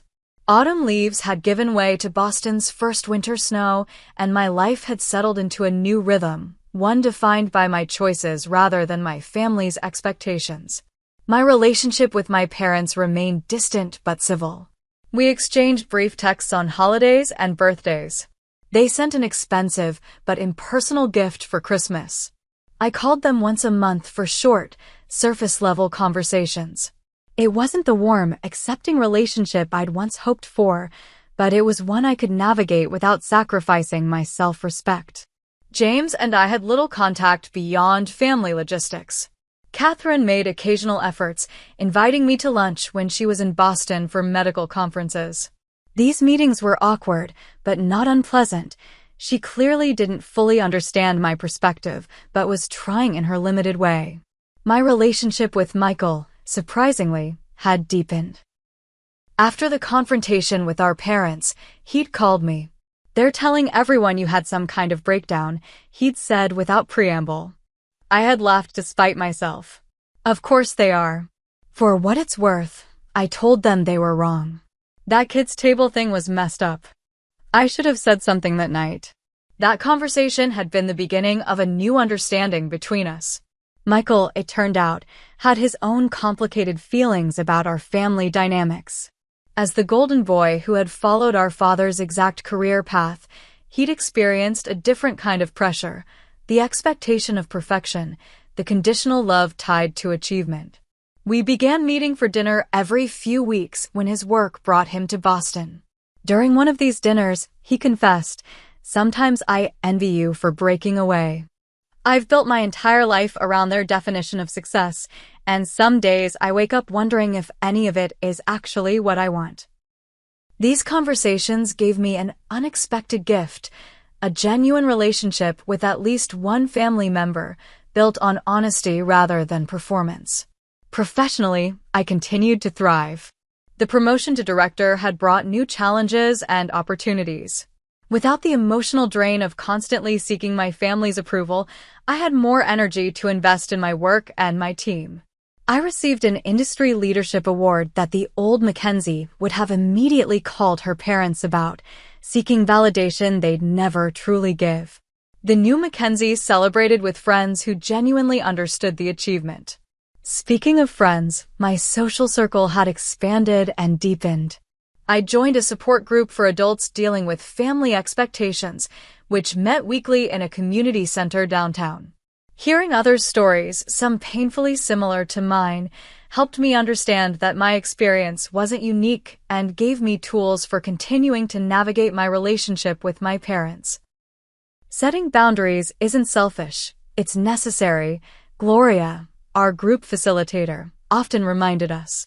You can love your family while still protecting yourself from harmful patterns. I'd also started dating again, but with a different approach.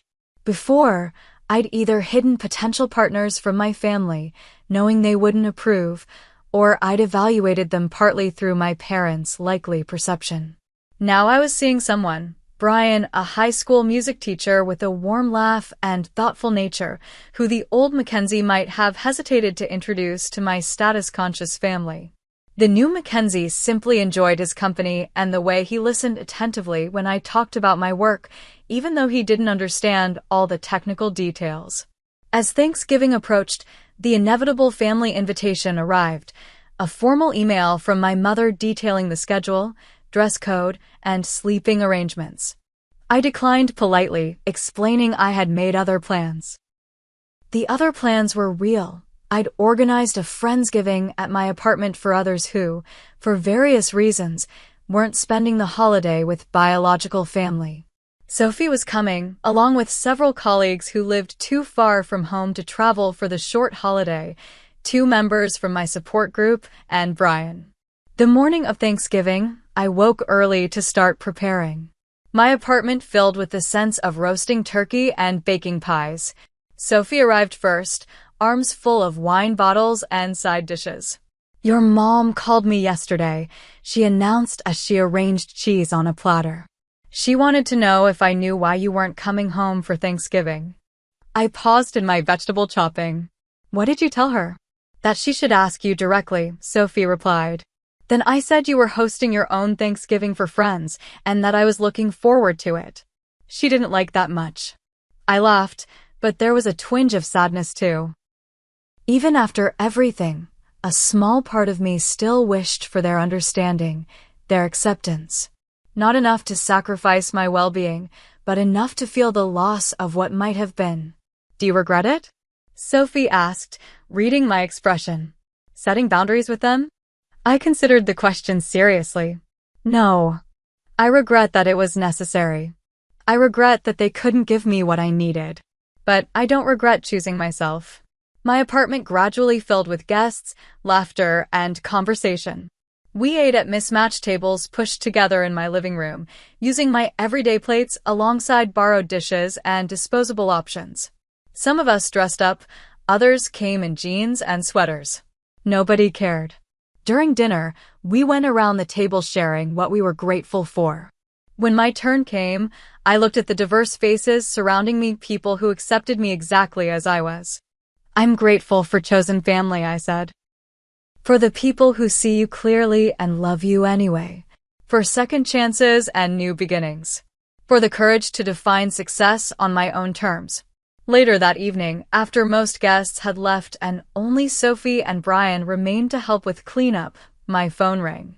It was Michael. Happy Thanksgiving, he said when I answered. Just calling to check in. Things are tense here without you. I'm sorry about that, I said, meaning it. How are you doing? Managing. Ashley and I have been talking. About a lot of things, actually.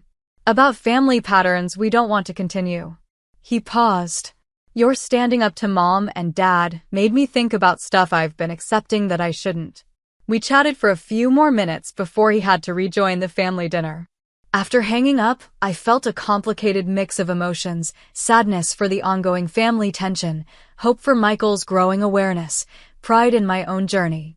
The healing process wasn't linear. Some days were harder than others.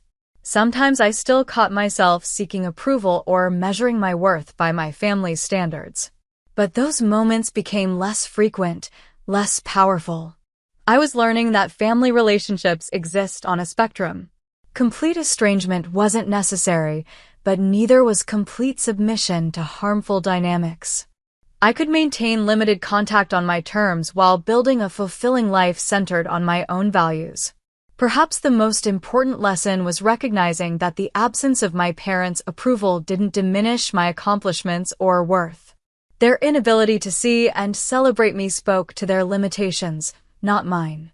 And while I might always carry some sadness about what our relationship could have been, I didn't have to let that define my future.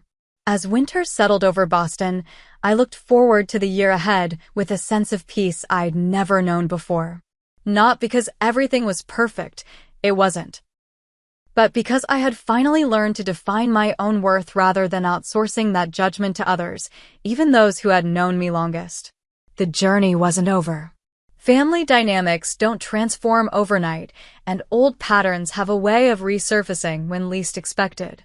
But I had tools now that I hadn't possessed before: boundaries, self-awareness, a support system, and most importantly, the knowledge that I was enough, exactly as I was. Have you ever had to set boundaries with family members who couldn't see your worth? How did you handle it? Share your experiences in the comments below. Sometimes knowing we're not alone in these struggles is the most powerful medicine. And if you found my story helpful, please like, subscribe, and share with someone who might need to hear it. Remember, your worth isn't determined by others' ability to see it. Thank you for listening, and may you find the courage to honor your authentic self, whatever that looks like for you. I'm Melissa, 27, and I never thought I'd have to fight my own family for my lifeline. Nana, my epilepsy service dog, cost $28,000 in fundraising and 2 years of specialized training. She's detected every seizure before it happened, giving me independence I never thought possible. Until last Saturday, when I found her missing and that cold note, gave Nana to shelter. Can't afford pets when family needs help with bills. I texted back, understood. They thought they'd saved $100 monthly on dog food. Instead, they just lost $83,000 in annual support, their house, and me. Before I continue my story, let me know where you're watching from in the comments, and if you've ever felt betrayed by family, hit subscribe to join our healing community. My journey with epilepsy began when I was 15, during sophomore year of high school. I still remember the day of my first seizure, right in the middle of biology class while dissecting a frog. 1 minute I was carefully making an incision, the next I was surrounded by paramedics with concerned classmates peeking through the classroom door windows. The diagnosis came quickly: epilepsy, specifically tonic-clonic seizures that would reshape my entire life. High school became a daily challenge. Despite medication, seizures continued unpredictably. I'd wake up disoriented on the gym floor or in the nurse's office, missing chunks of my day and facing the whispers and stares of classmates who didn't understand. College was even harder. I attempted dorm life, but after 3 emergency calls in 1 semester, I moved back home, continuing my education while living with my parents. The medications seemed endless: Lamictal, Keppra, Depakote, Topamax. Each with its own constellation of side effects that sometimes felt worse than the seizures themselves. Brain fog made studying nearly impossible. Weight gain and hair loss damaged what little self-confidence remained. Through 6 years and 12 medication combinations, my neurologist classified me as having drug-resistant epilepsy, a diagnosis that felt like a life sentence. Independence seemed impossible. Driving was out of the question.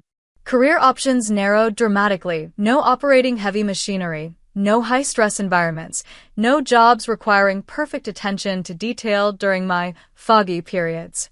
My parents drove me everywhere well into my 20s, a fact that inspired both gratitude and crushing shame. My family tried their best at first.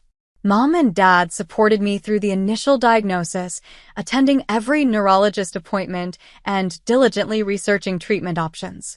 They came from solid middle-class backgrounds. Dad worked as a construction project manager while Mom taught third grade at the local elementary school. They weren't wealthy, but we always had enough for necessities and small luxuries. Until my brother Jason's gambling problem began eating away at the family finances. It started small in his college years, weekend poker games, sports betting with friends.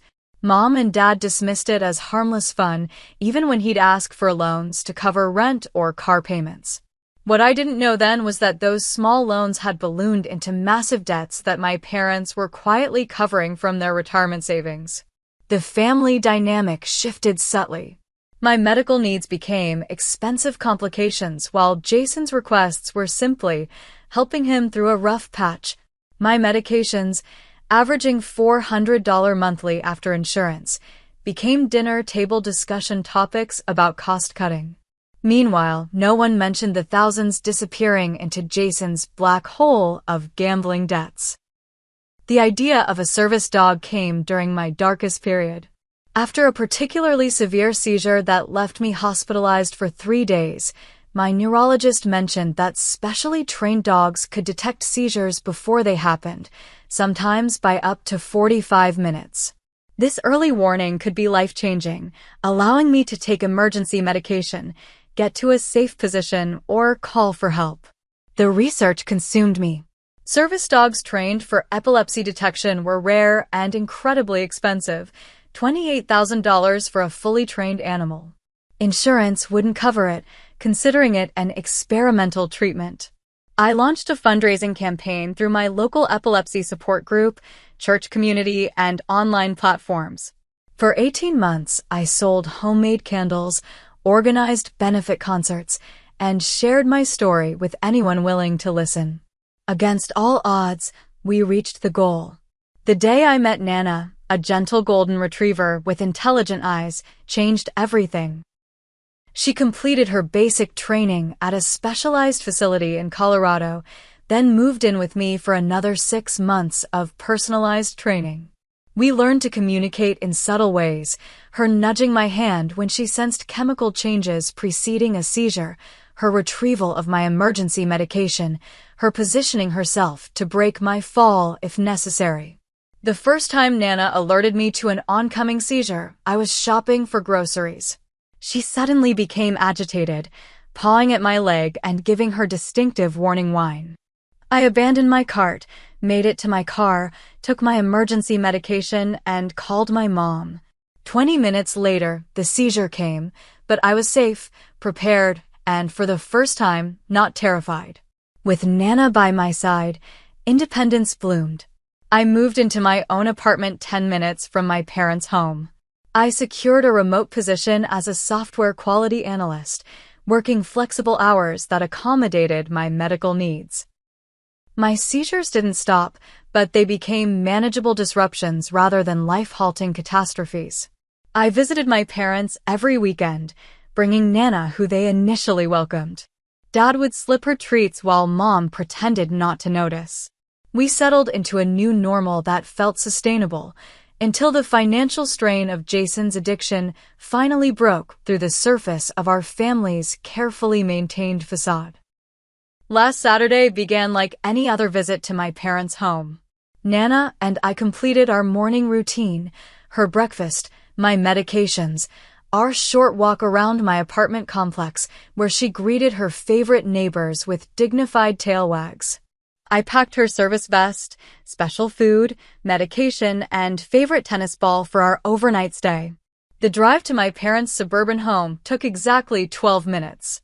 Mom greeted us at the door with her typical Saturday enthusiasm, complimenting my new haircut and fussing over whether I'd been eating properly. Dad called out from the living room where he was watching golf, his standard weekend occupation. Jason had unexpectedly joined for dinner, something that had become increasingly rare as his gambling problems worsened. Dinner felt normal on the surface. Mom's lasagna, Dad's corny jokes, Jason's stories about his sales job. But undercurrents of tension rippled beneath the conversation. Mom mentioned their water heater needed replacement. Dad commented about postponing their anniversary trip. Jason stayed unusually quiet when finances came up, studying his plate intensely. Nana stayed dutifully by my side throughout dinner, occasionally resting her head on my lap. Jason barely acknowledged her presence, something I attributed to his general self-absorption rather than specific animosity toward my service animal. If only I'd recognized the calculating looks he gave her when he thought I wasn't watching. After dinner, we watched a movie together. I noticed Mom counting out my dad's heart medication with unusual attention to the prescription details. "These refills are getting so expensive," she muttered, just loud enough for me to hear. Dad quickly changed the subject, asking about my latest work project with forced enthusiasm. Around 11, I excused myself to the guest room where Nana and I had stayed countless times before. She settled into her familiar spot at the foot of the bed, service vest removed, but always on duty. I took my evening medications, set my seizure monitor on the nightstand, and fell asleep with the comfortable knowledge that Nana would alert me if anything happened during the night. Morning arrived with unsettling silence. Normally, Nana would gently nudge me awake around 7. I opened my eyes at 8:30, immediately sensing something wrong. The room felt emptier, lacking the warm presence I'd grown dependent on. "Nana?" I called, my voice thick with sleep and growing concern. The note sat on the nightstand, folded once and written in my father's precise handwriting. "Gave Nana to shelter. Can't afford pets when family needs help with bills. She'll find a good home. We need to discuss more practical solutions for your condition." The words blurred as tears filled my eyes. The casual cruelty of pets when referring to my medically necessary service animal. The dismissal of 2 years of specialized training. The dangerous assumption that my condition could be managed by practical solutions that wouldn't inconvenience them financially. I found my parents and Jason in the kitchen, eating breakfast as if nothing had happened. Mom looked up with rehearsed concern. "Sweetie, we need to talk about more sustainable options for your epilepsy management." Dad cleared his throat. "The dog was costing us every time you visited. Special food, shedding everywhere, taking up space. We're in a tight spot financially, and difficult decisions had to be made." "Nana wasn't your decision to make," I said, my voice steadier than I felt. "She's my medical equipment, not a pet." Jason snorted. "Medical equipment doesn't eat 50 pounds of premium dog food monthly. We're talking about real problems here, Melissa. The family's about to lose the house because of Dad's medical bills." Mom jumped in quickly. "Not lose the house, exactly. But we've had to take out a second mortgage. Your father's heart medication doubled in price, and with everything else." She trailed off, gesturing vaguely to encompass their financial difficulties, and subtly toward Jason, the unacknowledged drain on their resources. I felt hollow, disconnected from the conversation happening around me. They continued justifying their actions, explaining the family's needs, the difficult choices, the practical considerations, while I silently calculated how quickly I could leave and begin searching for Nana. "Which shelter?" I finally interrupted. Their exchanged glances told me everything. They hadn't expected this question, or perhaps they'd expected tears, pleading, an emotional breakdown they could manage with practiced parental concern. "Melissa, be reasonable," Dad started. "The shelter will find her a good home. She's a beautiful purebred. Someone will love having her as a pet." "Which shelter?" Each word came out clipped, final. Mom sighed. "Greenfield County Animal Services. But sweetie, they have a 3-day holding period before adoption. She's probably already spoken for." I nodded once, pulled out my phone, and typed the single-word response. "Understood." Then I gathered my belongings, ignored their attempts at further conversation, and walked out the front door. In my car, the panic finally overwhelmed me. My hands shook too violently to insert the key into the ignition. My chest constricted as if bound by iron bands. Without Nana's early warning system, I couldn't tell if this was anxiety or an oncoming seizure, the dangerous uncertainty I'd lived with before her. After 10 minutes of controlled breathing, I managed to start the car and pull out my phone. Greenfield County Animal Services was 30 miles away, a 40-minute drive in the opposite direction from my apartment. I called them with trembling fingers. "Good morning, Greenfield County Animal Services," a cheerful voice answered. "You received a golden retriever surrender yesterday," I said, skipping pleasantries. "Her name is Nana. She's my service dog. I need to confirm she's still there." The pause lasted too long. "I'm sorry, ma'am, but we can't disclose information about surrendered animals to anyone but the surrendering party. Family disputes over pets are very common, and we have policies." "She's not a pet," I interrupted, my voice breaking. "She's a registered service animal for epilepsy. Her training cost $28,000. Please, I just need to know she's safe." Another pause. "I can neither confirm nor deny any specific animal's presence at our facility. Our adoption viewing hours end at 5 today." The message was clear, "Come quickly." I hung up and pressed the accelerator harder than I ever had before. The 40-minute drive to Greenfield County Animal Services became a blur of highway exits and traffic lights, my mind racing faster than my car. Every minute felt critical. What if someone was already adopting her? What if they deemed her unadoptable for some reason? Service dogs often struggled in shelter environments after bonding so completely with their handlers. I called my friend Rachel, barely coherent through my panic. "They took Nana. My parents surrendered her to a shelter while I was sleeping. I need help." Rachel, always practical in a crisis, asked the right questions. "Which shelter? Do you have all her documentation?" "I'll meet you there. Call your neurologist's office for an emergency statement about medical necessity." With shaking hands, I dialed my neurologist's answering service, explaining the situation to the weekend nurse. Dr. Patterson, my neurologist for 8 years, called back within minutes, outrage evident in her typically calm voice. "This is completely unacceptable. I'm sending an emergency medical necessity letter to your email right now. Printed at the shelter if needed. I'm also calling them directly." The shelter parking lot was half full when I arrived, weekend adoptions in full swing. The cheerful yellow building with painted paw prints seemed to mock the emergency unfolding in my life. I grabbed my documentation folder from the glove compartment, Nana's service animal certification, her specialized training records, my medical history, and now Dr. Patterson's emergency letter.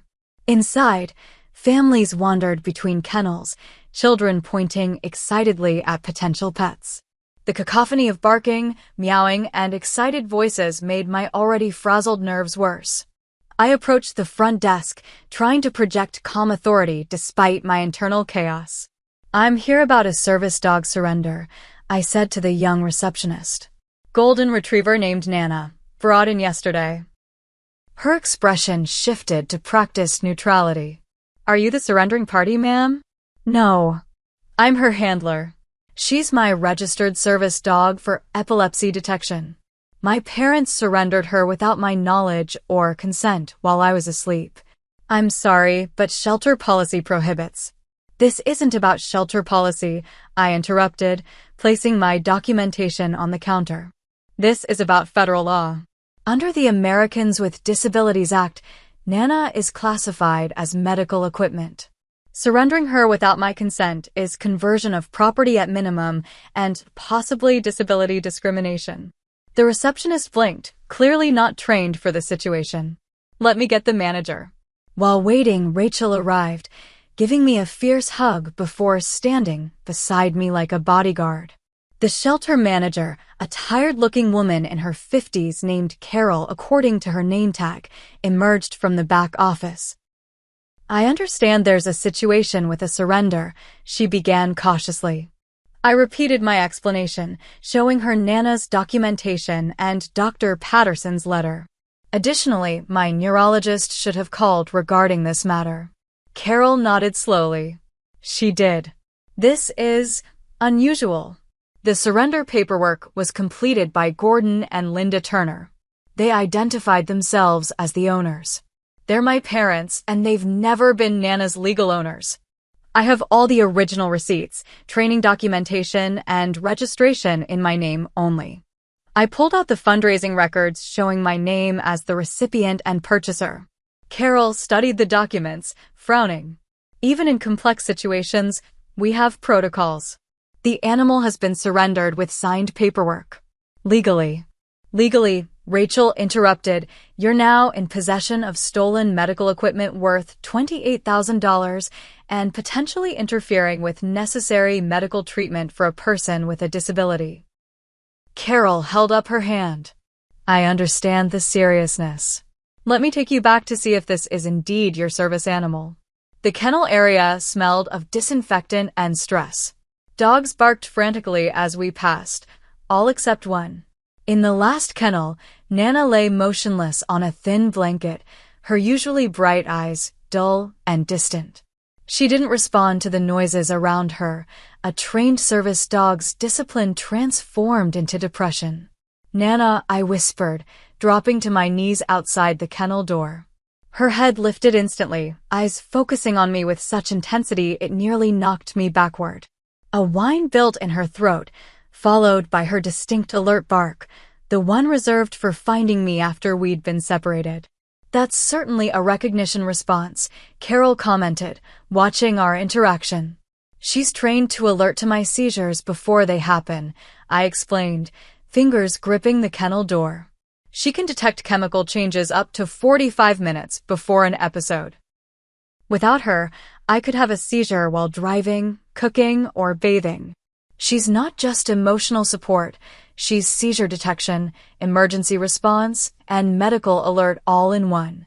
As if understanding her job was being discussed, Nana stood at attention, her demeanor transforming from defeated shelter animal to working service dog despite the absence of her vest. There's still the matter of the surrender paperwork, Carol said, though her tone had softened considerably. Your parents legally signed. They had no legal right to surrender property they don't own, Rachel interjected. Would you allow someone's parents to surrender their wheelchair or hearing aids? Carol sighed. Let me make some calls.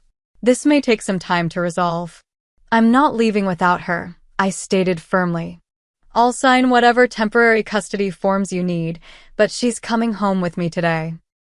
While Carol made calls, Nana remained fixated on me through the kennel door, occasionally pawing at it when I moved too far away. A shelter volunteer brought me a chair, placing it directly in front of Nana's kennel. She wouldn't eat since arriving, the volunteer whispered. Now we know why. An hour later, the shelter director himself arrived. Apparently, Dr. Patterson's calls had reached the highest levels of the organization. Dr. Martin was a veterinarian with 30 years of experience and, fortunately, knowledge of service animal law. This is straightforward from a legal perspective, he explained after reviewing my documentation. Service animals are considered medical equipment under federal law. The ADA protects your right to this assistance, regardless of family disputes. The surrender was invalid from the beginning. He turned to Carol. Prepare release paperwork for medical equipment improperly surrendered. Note potential legal implications for the shelter and document everything thoroughly. To me, he added, you would have grounds for legal action against both your parents and potentially this facility. I'm hoping resolving this immediately mitigates those concerns. Within 20 minutes, Nana was released to my custody. The moment the kennel door opened, she pressed her body against my legs, performing a quick check of my physical state as she'd been trained. Finding me seizure-free but emotionally distraught, she settled into her alerting position, her body weight providing comforting pressure. That's clearly a trained response, Dr. Martin observed. I've worked with many service dogs and that bond can't be faked. As we completed the paperwork, Dr. Martin explained that they would document this as an improper surrender of medical equipment rather than an animal adoption return. This documentation may be important if you decide to pursue legal action, he advised. What your parents did potentially violated several laws protecting individuals with disabilities. The word legal action echoed in my mind as Rachel drove us home. Nana pressed against me in the back seat. I'd never considered taking legal action against my own family. The thought seemed unthinkable before today, but so had the possibility they would steal my service animal while I slept under their roof. By evening, Nana and I were safely home in my apartment. She refused to leave my side even for a moment, her training temporarily overridden by the trauma of our separation. As the adrenaline of the rescue mission faded, my phone buzzed with messages from my parents, alternating between anger at me retrieving Nana and justifications for their actions. I silenced the phone, buried my face in Nana's fur, and tried to process how the people who had raised me could so fundamentally misunderstand or disregard my medical needs. And for the first time, I allowed myself to consider what legal options might protect both Nana and myself from ever experiencing this betrayal again. The initial fallout arrived by Sunday evening in a barrage of text messages and voicemails from my family. Mom vacillated between tearful pleas to understand their financial situation and passive-aggressive comments about my overreaction. Dad's messages were terse, focusing on practical matters like retrieving the rest of my belongings from their house. Jason, predictably, was the most direct. It's just a dog. Family comes first. Each message revealed how fundamentally they misunderstood. Nana wasn't just a dog, she was the difference between independence and institutionalization, between driving and relying on others for transportation, between holding a job and collecting disability. The $100 monthly they thought they were saving on her premium food was nothing compared to the freedom she provided. Extended family soon joined the fray. Aunt Patricia, Mom's sister and a registered nurse, called to offer her unequivocal support. What they did was dangerous and illegal, she stated bluntly. Your cousin Ryan is finishing law school. He says you have a solid case for conversion of property and possibly emotional distress. Meanwhile, my paternal grandparents defended their son's actions. Your parents are struggling financially. They thought they were making the best decision for everyone, Grandma explained gently, as if speaking to a child refusing to share toys. I made the difficult decision to block my immediate family's numbers temporarily. Each conversation elevated my stress levels, and by Monday morning, the consequences of that stress became dangerously apparent. The seizure struck while I was making breakfast. Nana alerted just 15 minutes before, less warning than usual, likely due to my elevated stress hormones masking the typical chemical changes she detected. Still, it was enough time to move away from the hot stove, take emergency medication, and position myself safely on the living room carpet. When consciousness returned, Nana lay pressed against my side in her recovery position, preventing me from rolling or injuring myself during the disorienting post-seizure phase. My tongue was sore from biting it, a common occurrence during seizures. The kitchen timer beeped insistently where I'd left eggs cooking. This seizure, my first in nearly 3 weeks, highlighted exactly why Nana was essential.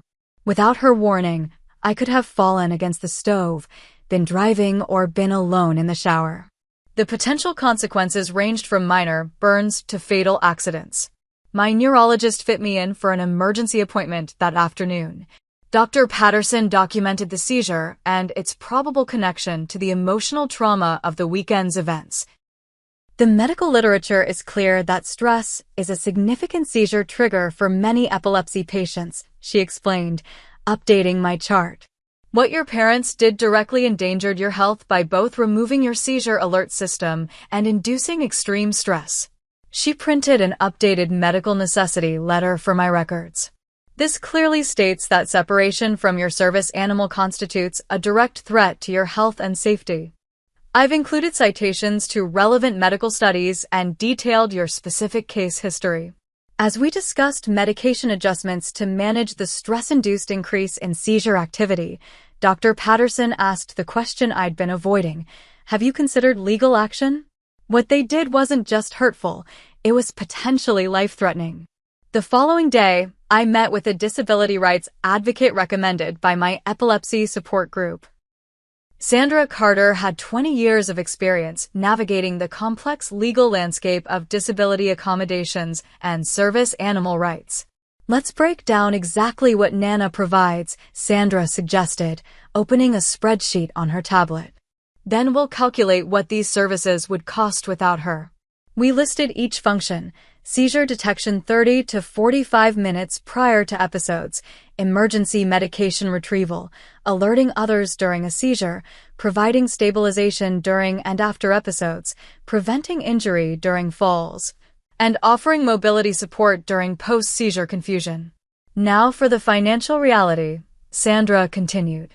Private in-home medical monitoring would cost approximately $4,000 monthly. A full-time medical assistant qualified to administer emergency medications would be around $5,000 monthly. Emergency response services with guaranteed under 30-minute arrival times average $1,500 monthly. And that's not counting the lost independence, ability to drive, or maintain employment. The total shocked me: approximately $83,000 annually for services that Nana provided naturally, with greater efficiency and without privacy invasion. Insurance typically covers none of these alternatives, Sandra added. They'd rather pay for emergency room visits after injuries than prevention. And they certainly won't cover 24/7 in-home care. She set down her tablet, expression serious. Your parents' actions have potentially massive legal implications. By removing your medical alert system, they directly endangered your life and violated several provisions of the Americans with Disabilities Act. Insurance complications emerged next. My health insurance case manager called Wednesday morning, concerned about the reported service animal separation. Your care plan is predicated on having seizure alert assistance, she explained. Without that, we'd need to reclassify your risk category, which could affect coverage for independent living. The financial reality became increasingly clear. Without Nana, I would potentially lose my insurance coverage for living independently, lose my ability to drive safely, and consequently lose my job. The $100 monthly my parents thought they were saving could have cost me everything. By Thursday, I'd made the difficult decision to consult with a disability rights attorney. Catherine Jimenez specialized in service animal law and had successfully handled several cases involving family interference with service animals. Unfortunately, your situation isn't unique, Catherine explained during our consultation. Family members often fail to understand the legal status of service animals and the potentially serious consequences of interfering with them. She outlined 3 potential legal claims: conversion of property, taking my service animal without permission, intentional infliction of emotional distress, knowingly causing psychological harm through their actions, and violation of the Americans with Disabilities Act, interfering with my legally protected accommodations. I recommend starting with a formal demand letter, Catherine suggested. It outlines the legal violations, requests specific remedies, and establishes that you're serious about protecting your rights. Many cases resolve at this stage when people understand the potential consequences of their actions. The letter would request financial compensation for the emotional distress and increased medical costs resulting from their actions, a formal written apology acknowledging Nana's status as medical equipment, and a legally binding agreement never to interfere with my service animal again. What about my brother? I asked, suspecting Jason's gambling debts were the real financial drain my parents were trying to address. If he encouraged your parents to surrender the service animal knowing its purpose, he could potentially share liability, Catherine explained.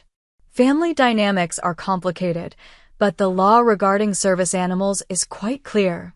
As Catherine drafted the demand letter, I struggled with conflicting emotions. These were my parents, the people who had supported me through diagnosis, driven me to countless medical appointments, and helped fundraise for Nana initially. How had we reached this point of legal threats and broken trust? Yet each time Nana alerted me to an oncoming seizure, 3 more times that week alone due to elevated stress, I was reminded of exactly what my parents had risked with their actions. This wasn't about choosing a service animal over family. It was about recognizing that my medical needs weren't optional luxuries to be sacrificed for financial convenience. By Friday afternoon, Catherine's demand letter was ready for my review. Reading the formal legal language describing my parents' actions made the situation feel simultaneously more real and more surreal. The letter established a 2-week deadline for response before we would proceed with formal legal action. As I authorized Catherine to send the letter by certified mail, I wondered how my family would react when confronted with the legal and financial reality of what they had done. Would they finally understand Nana's essential role in my life, or would this legal escalation destroy our relationship permanently? The certified letter arrived at my parents' house on Monday. By Monday evening, the real confrontation began. Dad called first, his voice oscillating between disbelief and indignation. A lawsuit? Against your own parents? After everything we've done for you. What exactly did you expect would happen when you stole my medical equipment? I asked, struggling to keep my voice level. Did you think I'd just accept it and move on? It's a dog, Melissa, not a wheelchair, he countered, the comparison revealing exactly how little he understood about Nana's function. We're drowning in medical bills. Your mother and I haven't had a vacation in 5 years. The second mortgage is killing us. You thought stealing my service animal while I slept was an acceptable solution to your financial problems. I finished for him. Did you consider what would happen if I had a seizure while driving without Nana's warning? Or fell in the shower? Or lost my job because I couldn't safely live independently? His silence suggested these considerations had never crossed his mind. The letter outlines exactly what Nana provides and what it would cost without her, I continued. Read it carefully. Then we can talk about reasonable solutions that don't involve endangering my life. Mom called next, tears evident in her voice. We never meant to hurt you, sweetie. We just didn't think it through. Your father's heart medication doubled in price. Jason needed help with his apartment deposit. Everything happened at once. The mention of Jason reignited my anger. So Jason's apartment deposit was more important than my safety? More important than the service animal that prevents me from having potentially fatal accidents? That's not fair, Mom protested weakly. Jason has his own struggles. His gambling addiction isn't a medical necessity, I said bluntly. That's what this comes down to. You chose to enable Jason's addiction over supporting my documented medical needs. The family intervention attempt came Wednesday evening. Grandma called to announce they were hosting a family dinner to work things out reasonably, without lawyers. Despite my reservations, I agreed to attend with one condition. Nana would accompany me. The gathering at my grandparents' house included my parents, Jason, and Patricia, and Uncle Robert. Nana stayed close by my side, occasionally scanning the room for potential threats, her training responding to the tension radiating from everyone present. Grandpa, always the family peacemaker, opened the discussion. We're here because we love Melissa and want to resolve this situation as a family. No one intended harm. Aunt Patricia, the only healthcare professional in the family, shook her head. Intent doesn't matter when it comes to patient safety. Removing a seizure alert service animal is like disconnecting someone's heart monitor because the beeping is annoying. Dad bristled. That's not a fair comparison. We were trying to make difficult financial decisions for the whole family. Then let's talk about those financial decisions, I suggested calmly. Let's discuss why Jason's gambling debts keep getting paid while my medical needs are considered optional expenses. The room fell silent. Jason stared at his plate while my parents exchanged panicked glances. That's private family business, Mom finally said. So is my medical care, I countered. but you made that public when you surrendered Nana to a shelter with a story about not being able to afford pets. Jason finally looked up. I didn't ask them to get rid of your dog. That wasn't my idea. Dad cleared his throat uncomfortably. Not directly, no. But you did suggest we needed to cut unnecessary expenses. And you classified my seizure alert service dog as an unnecessary expense? I asked incredulously. We thought you could manage without her, Mom explained weakly. Your medication has been working better lately. It's been working better because Nana alerts me early enough to take emergency medication before seizures become severe, I explained for what felt like the 100th time. Without those early warnings, I'd likely be hospitalized multiple times monthly. Uncle Robert, who had remained quiet until now, leaned forward. Let's be practical about this. The lawyer's letter mentions significant financial damages. None of us want this to go to court, but these are serious allegations. Dad's face hardened. Is that what this is about? Money? After everything we've done for you. This is about recognition and respect, I corrected him.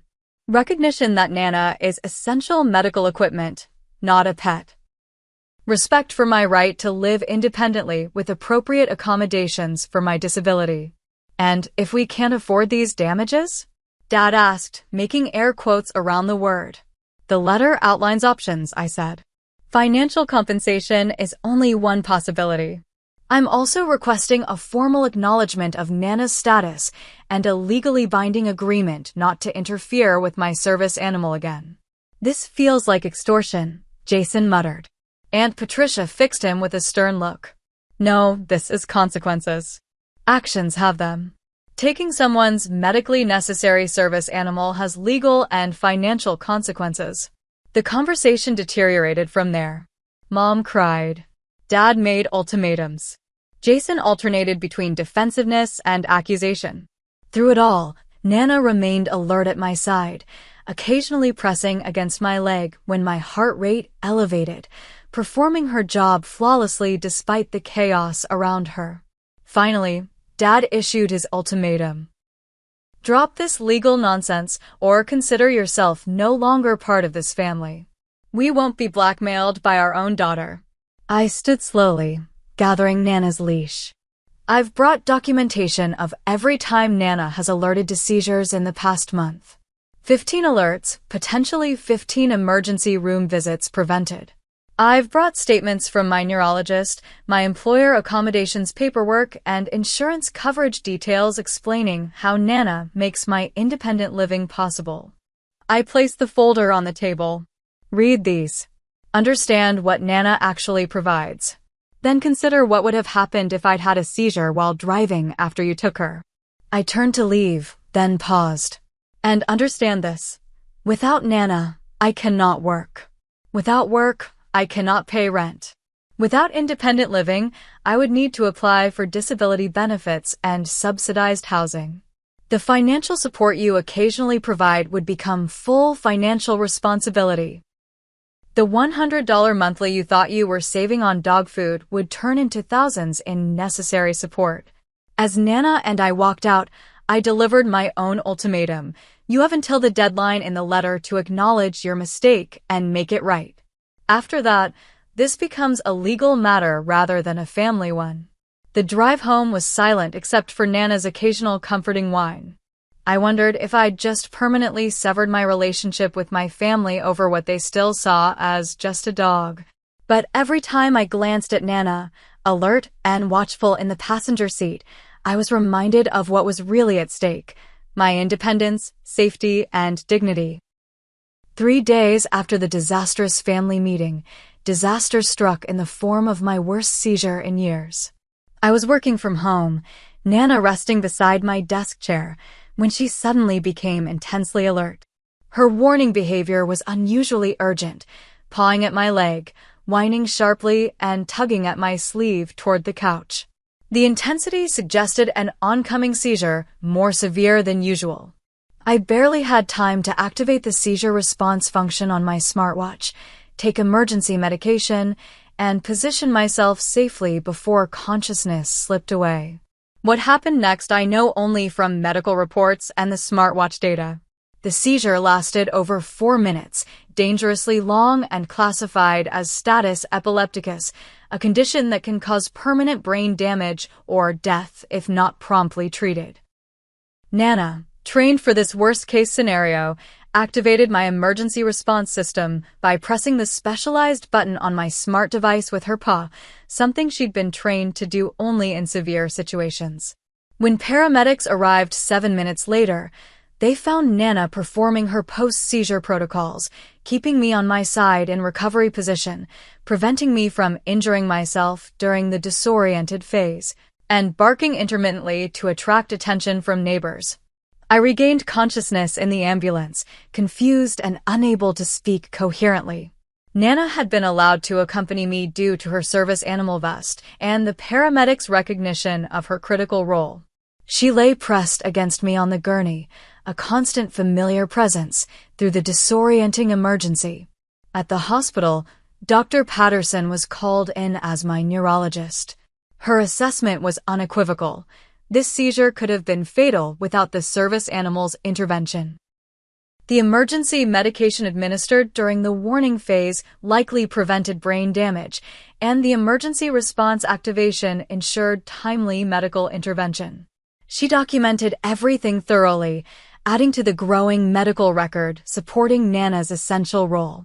Without question, she wrote in my chart, the service animal's intervention was life-saving in this instance. During my overnight hospital stay for observation, my phone remained silent from family.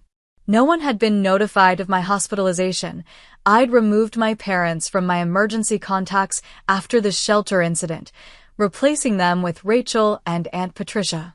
This silence felt both painful and validating.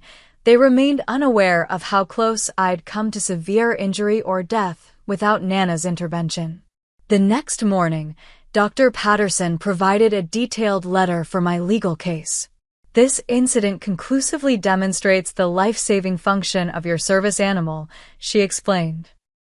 Any argument that the dog is merely a convenience or optional support is medically indefensible. Released from the hospital with instructions to rest and monitor for aftereffects, I returned home to find a certified letter from my parents' newly retained attorney. Rather than addressing the demands in my letter, they were preparing to contest the allegations, claiming they had partial ownership of Nana due to their contribution to the original fundraising campaign.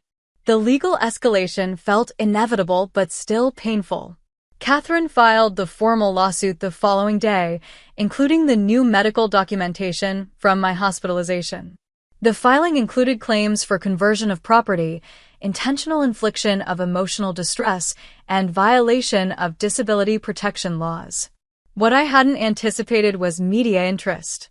A paralegal at Catherine's firm apparently mentioned the unusual case to a friend at the local newspaper. By week's end, a carefully worded article appeared. Local woman sues parents for surrendering $28,000 service dog to shelter. The article was factually accurate but necessarily simplified, focusing on the most sensational aspects of the case. It mentioned the fundraising campaign, the specialized training, and the shelter surrender, along with quotes from disability advocates about service animal protections under federal law. My phone exploded with notifications as the story spread from local news to disability advocacy networks.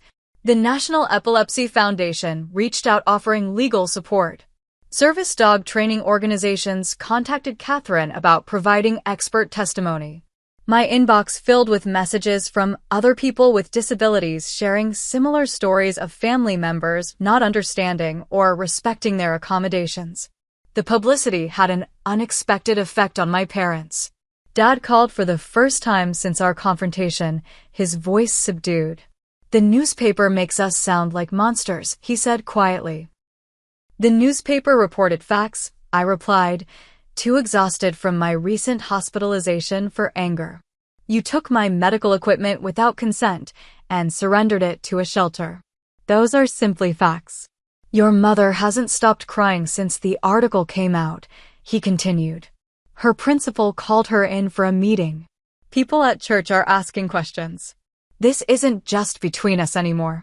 For the first time, I heard genuine regret rather than defensiveness in his voice. It wasn't supposed to happen like this, he admitted. We were desperate. The second mortgage, Jason's, issues. Everything was collapsing at once. So you sacrificed my safety? I stated simply. His silence was answer enough. Later that day, Catherine called with news. Your parents' attorney reached out about potential settlement discussions, she reported. Also, I received a concerning call from their mortgage company. Apparently, they've leveraged their house to pay legal fees and are facing potential foreclosure. The financial reality I'd warned about was materializing faster than expected. My parents had committed not just a moral error, but a financially catastrophic one. Fighting this lawsuit could cost them their home, retirement savings, and financial stability. The breaking point came 2 days later. Jason showed up at my apartment unannounced, looking haggard and unusually humble. Can we talk? He asked from the doorway, eyeing Nana warily where she stood protectively at my side. I allowed him in but maintained distance, Nana positioning herself between us as she'd been trained to do with people who triggered stress responses in me. I need to tell you something, Jason began, sinking onto the edge of my couch. Something Mom and Dad don't want anyone to know. He took a deep breath. I have a gambling problem. Not just occasional betting, a full-blown addiction. I've lost over $60,000 in the past 2 years. Mom and Dad have been covering my debts, paying my rent when I couldn't, bailing me out repeatedly. Though I'd suspected this, hearing the confirmation still shocked me. And they chose to keep enabling your addiction while eliminating my medical support? He nodded miserably. They didn't see it as addiction until recently. They thought they were helping their son through temporary struggles. The weekend they took your dog, I just confessed to them about a $12,000 debt to some very dangerous people. So they panicked and decided Nana was an unnecessary expense, I concluded. It sounds awful saying it out loud, Jason admitted. I never specifically suggested getting rid of your service dog, but I did keep emphasizing how desperate my situation was. I manipulated them, played on their parental instincts.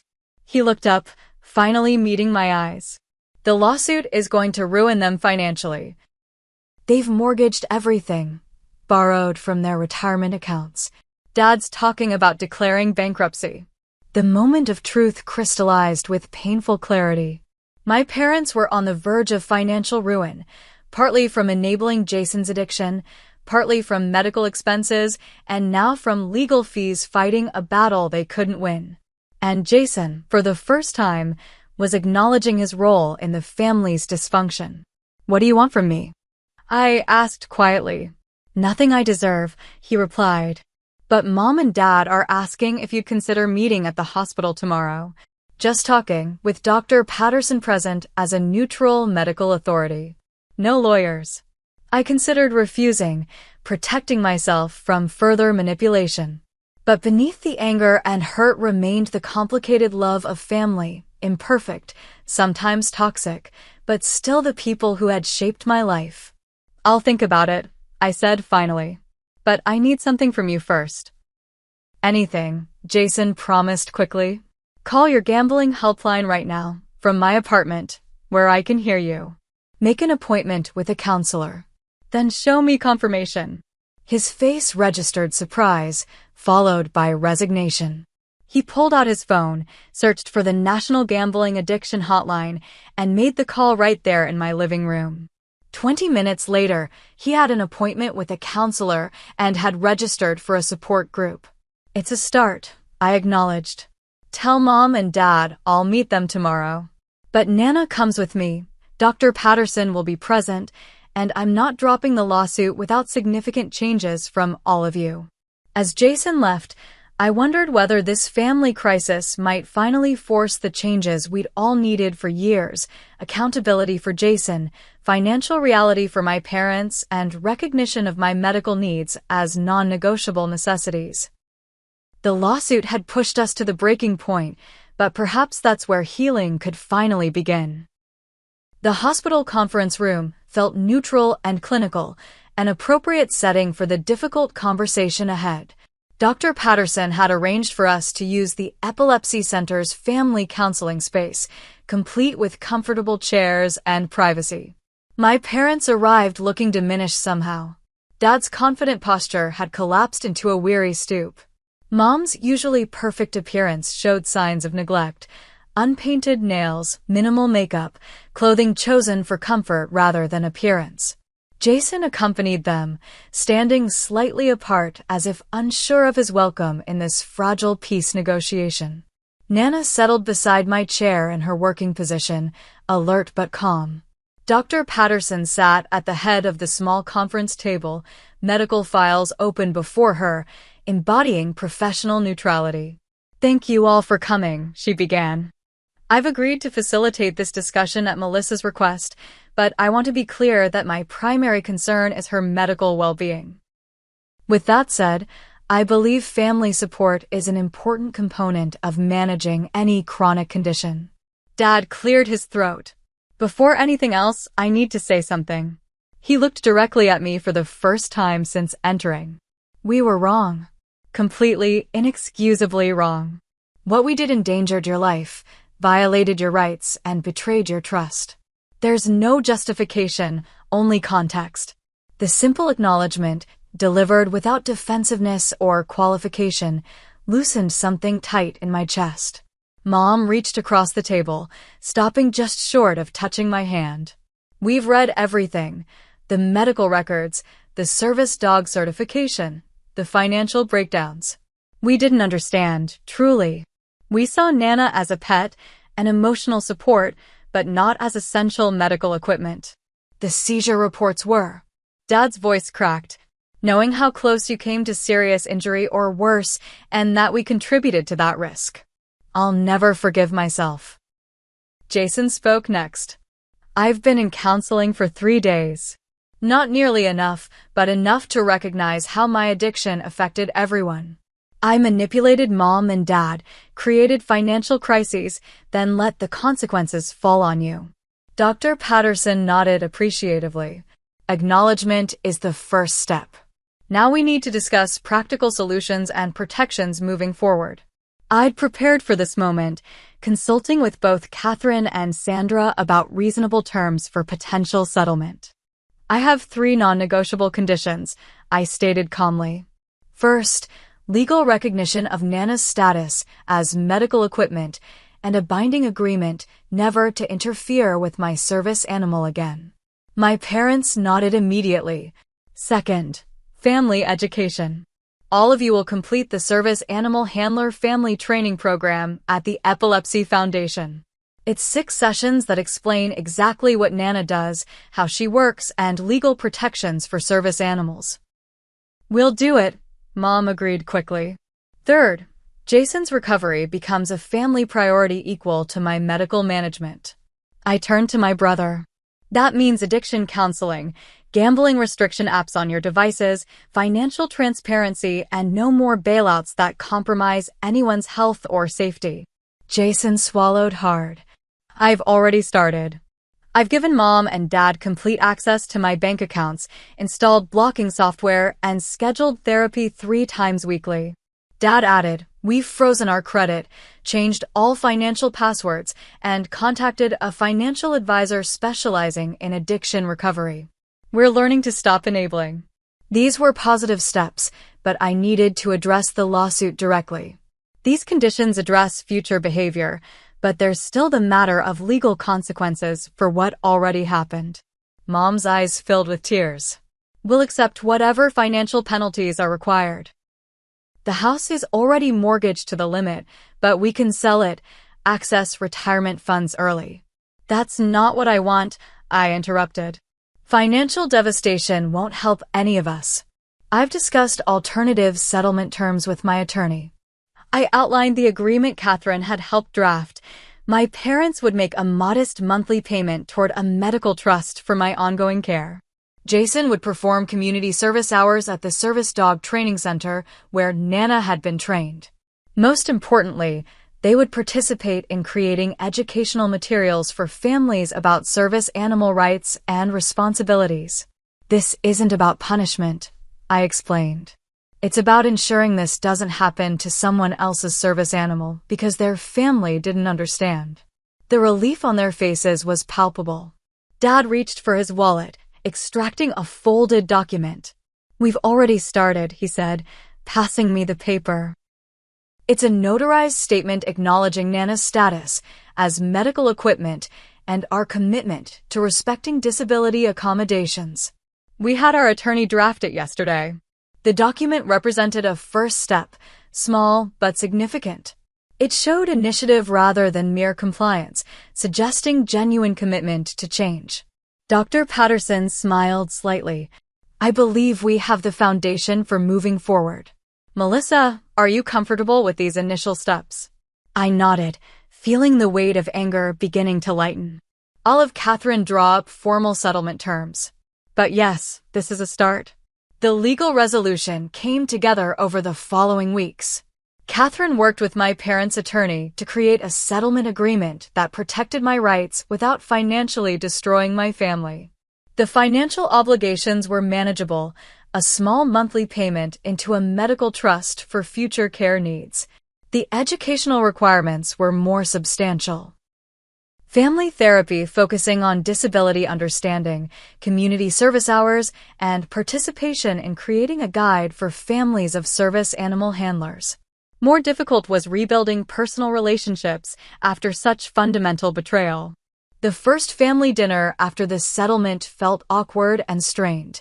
Mom hovered anxiously, constantly checking if I needed anything. Dad maintained careful distance from Nana, as if afraid even approaching her might violate some agreement. Jason sat quietly, 30-day sobriety chip from Gamblers Anonymous turning constantly between his fingers. Nana, sensing the tension, stayed in working mode rather than relaxing, as she typically would in familiar environments. Her hypervigilance reflected my own. Trust, once broken, couldn't be instantly restored by legal documents or verbal apologies. The family therapy sessions proved surprisingly valuable. Led by a counselor specializing in families affected by chronic medical conditions, they created space for difficult conversations about disability perceptions, financial boundaries, and rebuilding trust. My parents began to understand the daily realities of living with epilepsy. I gained insight into their financial anxieties and the manipulation they'd experienced from Jason's addiction. I think what happened, the therapist observed during our fourth session, was a perfect storm of misunderstanding, financial fear, and enabling patterns. You all lost sight of what was truly essential versus what was comfortable or convenient. Jason's recovery became an unexpected avenue for family healing.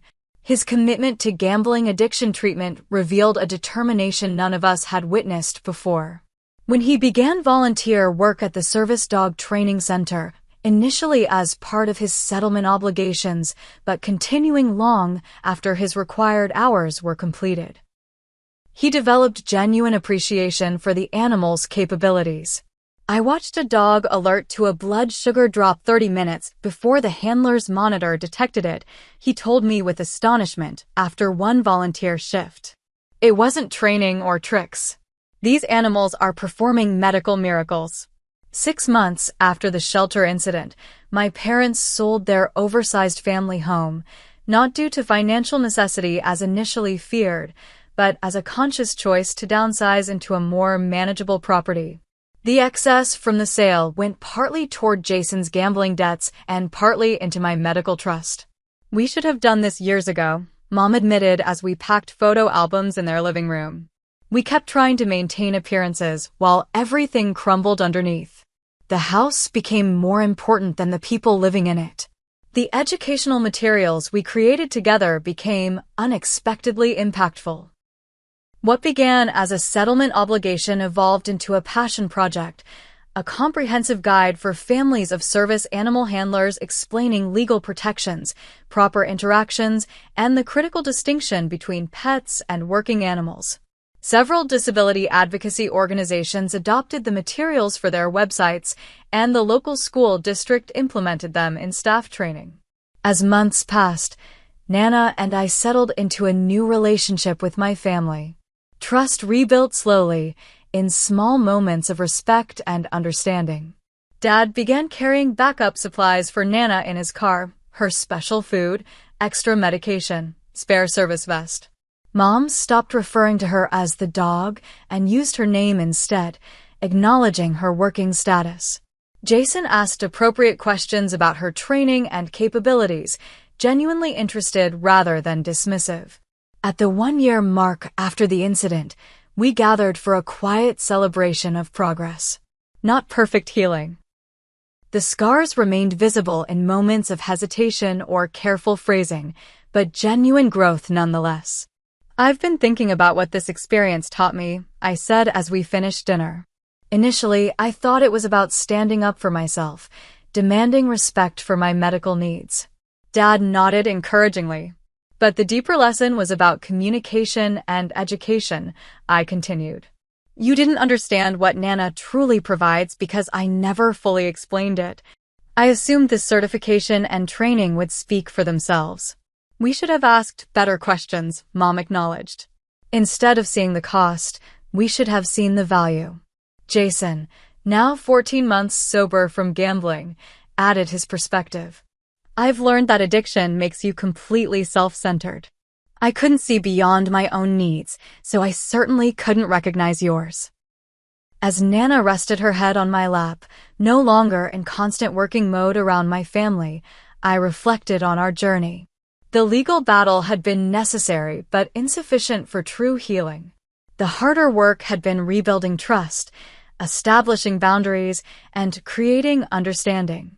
There's something powerful in learning to advocate for your needs without destroying relationships in the process, I observed. It's a balance I'm still figuring out. Dad reached across the table, gently squeezing my hand. We're learning together. That's what family should be. The betrayal would always remain part of our history. The note, gave Nana to shelter, can't afford pets when family needs help with bills, was seared into my memory. But alongside it now existed new moments. Dad researching epilepsy management techniques, Mom attending service dog demonstration events, Jason volunteering weekends at the training center. Healing wasn't forgetting or pretending the harm never occurred. It was building something new on the foundation of hard lessons and genuine accountability. It was recognizing that sometimes the people who hurt us most can also become our strongest advocates once they truly understand.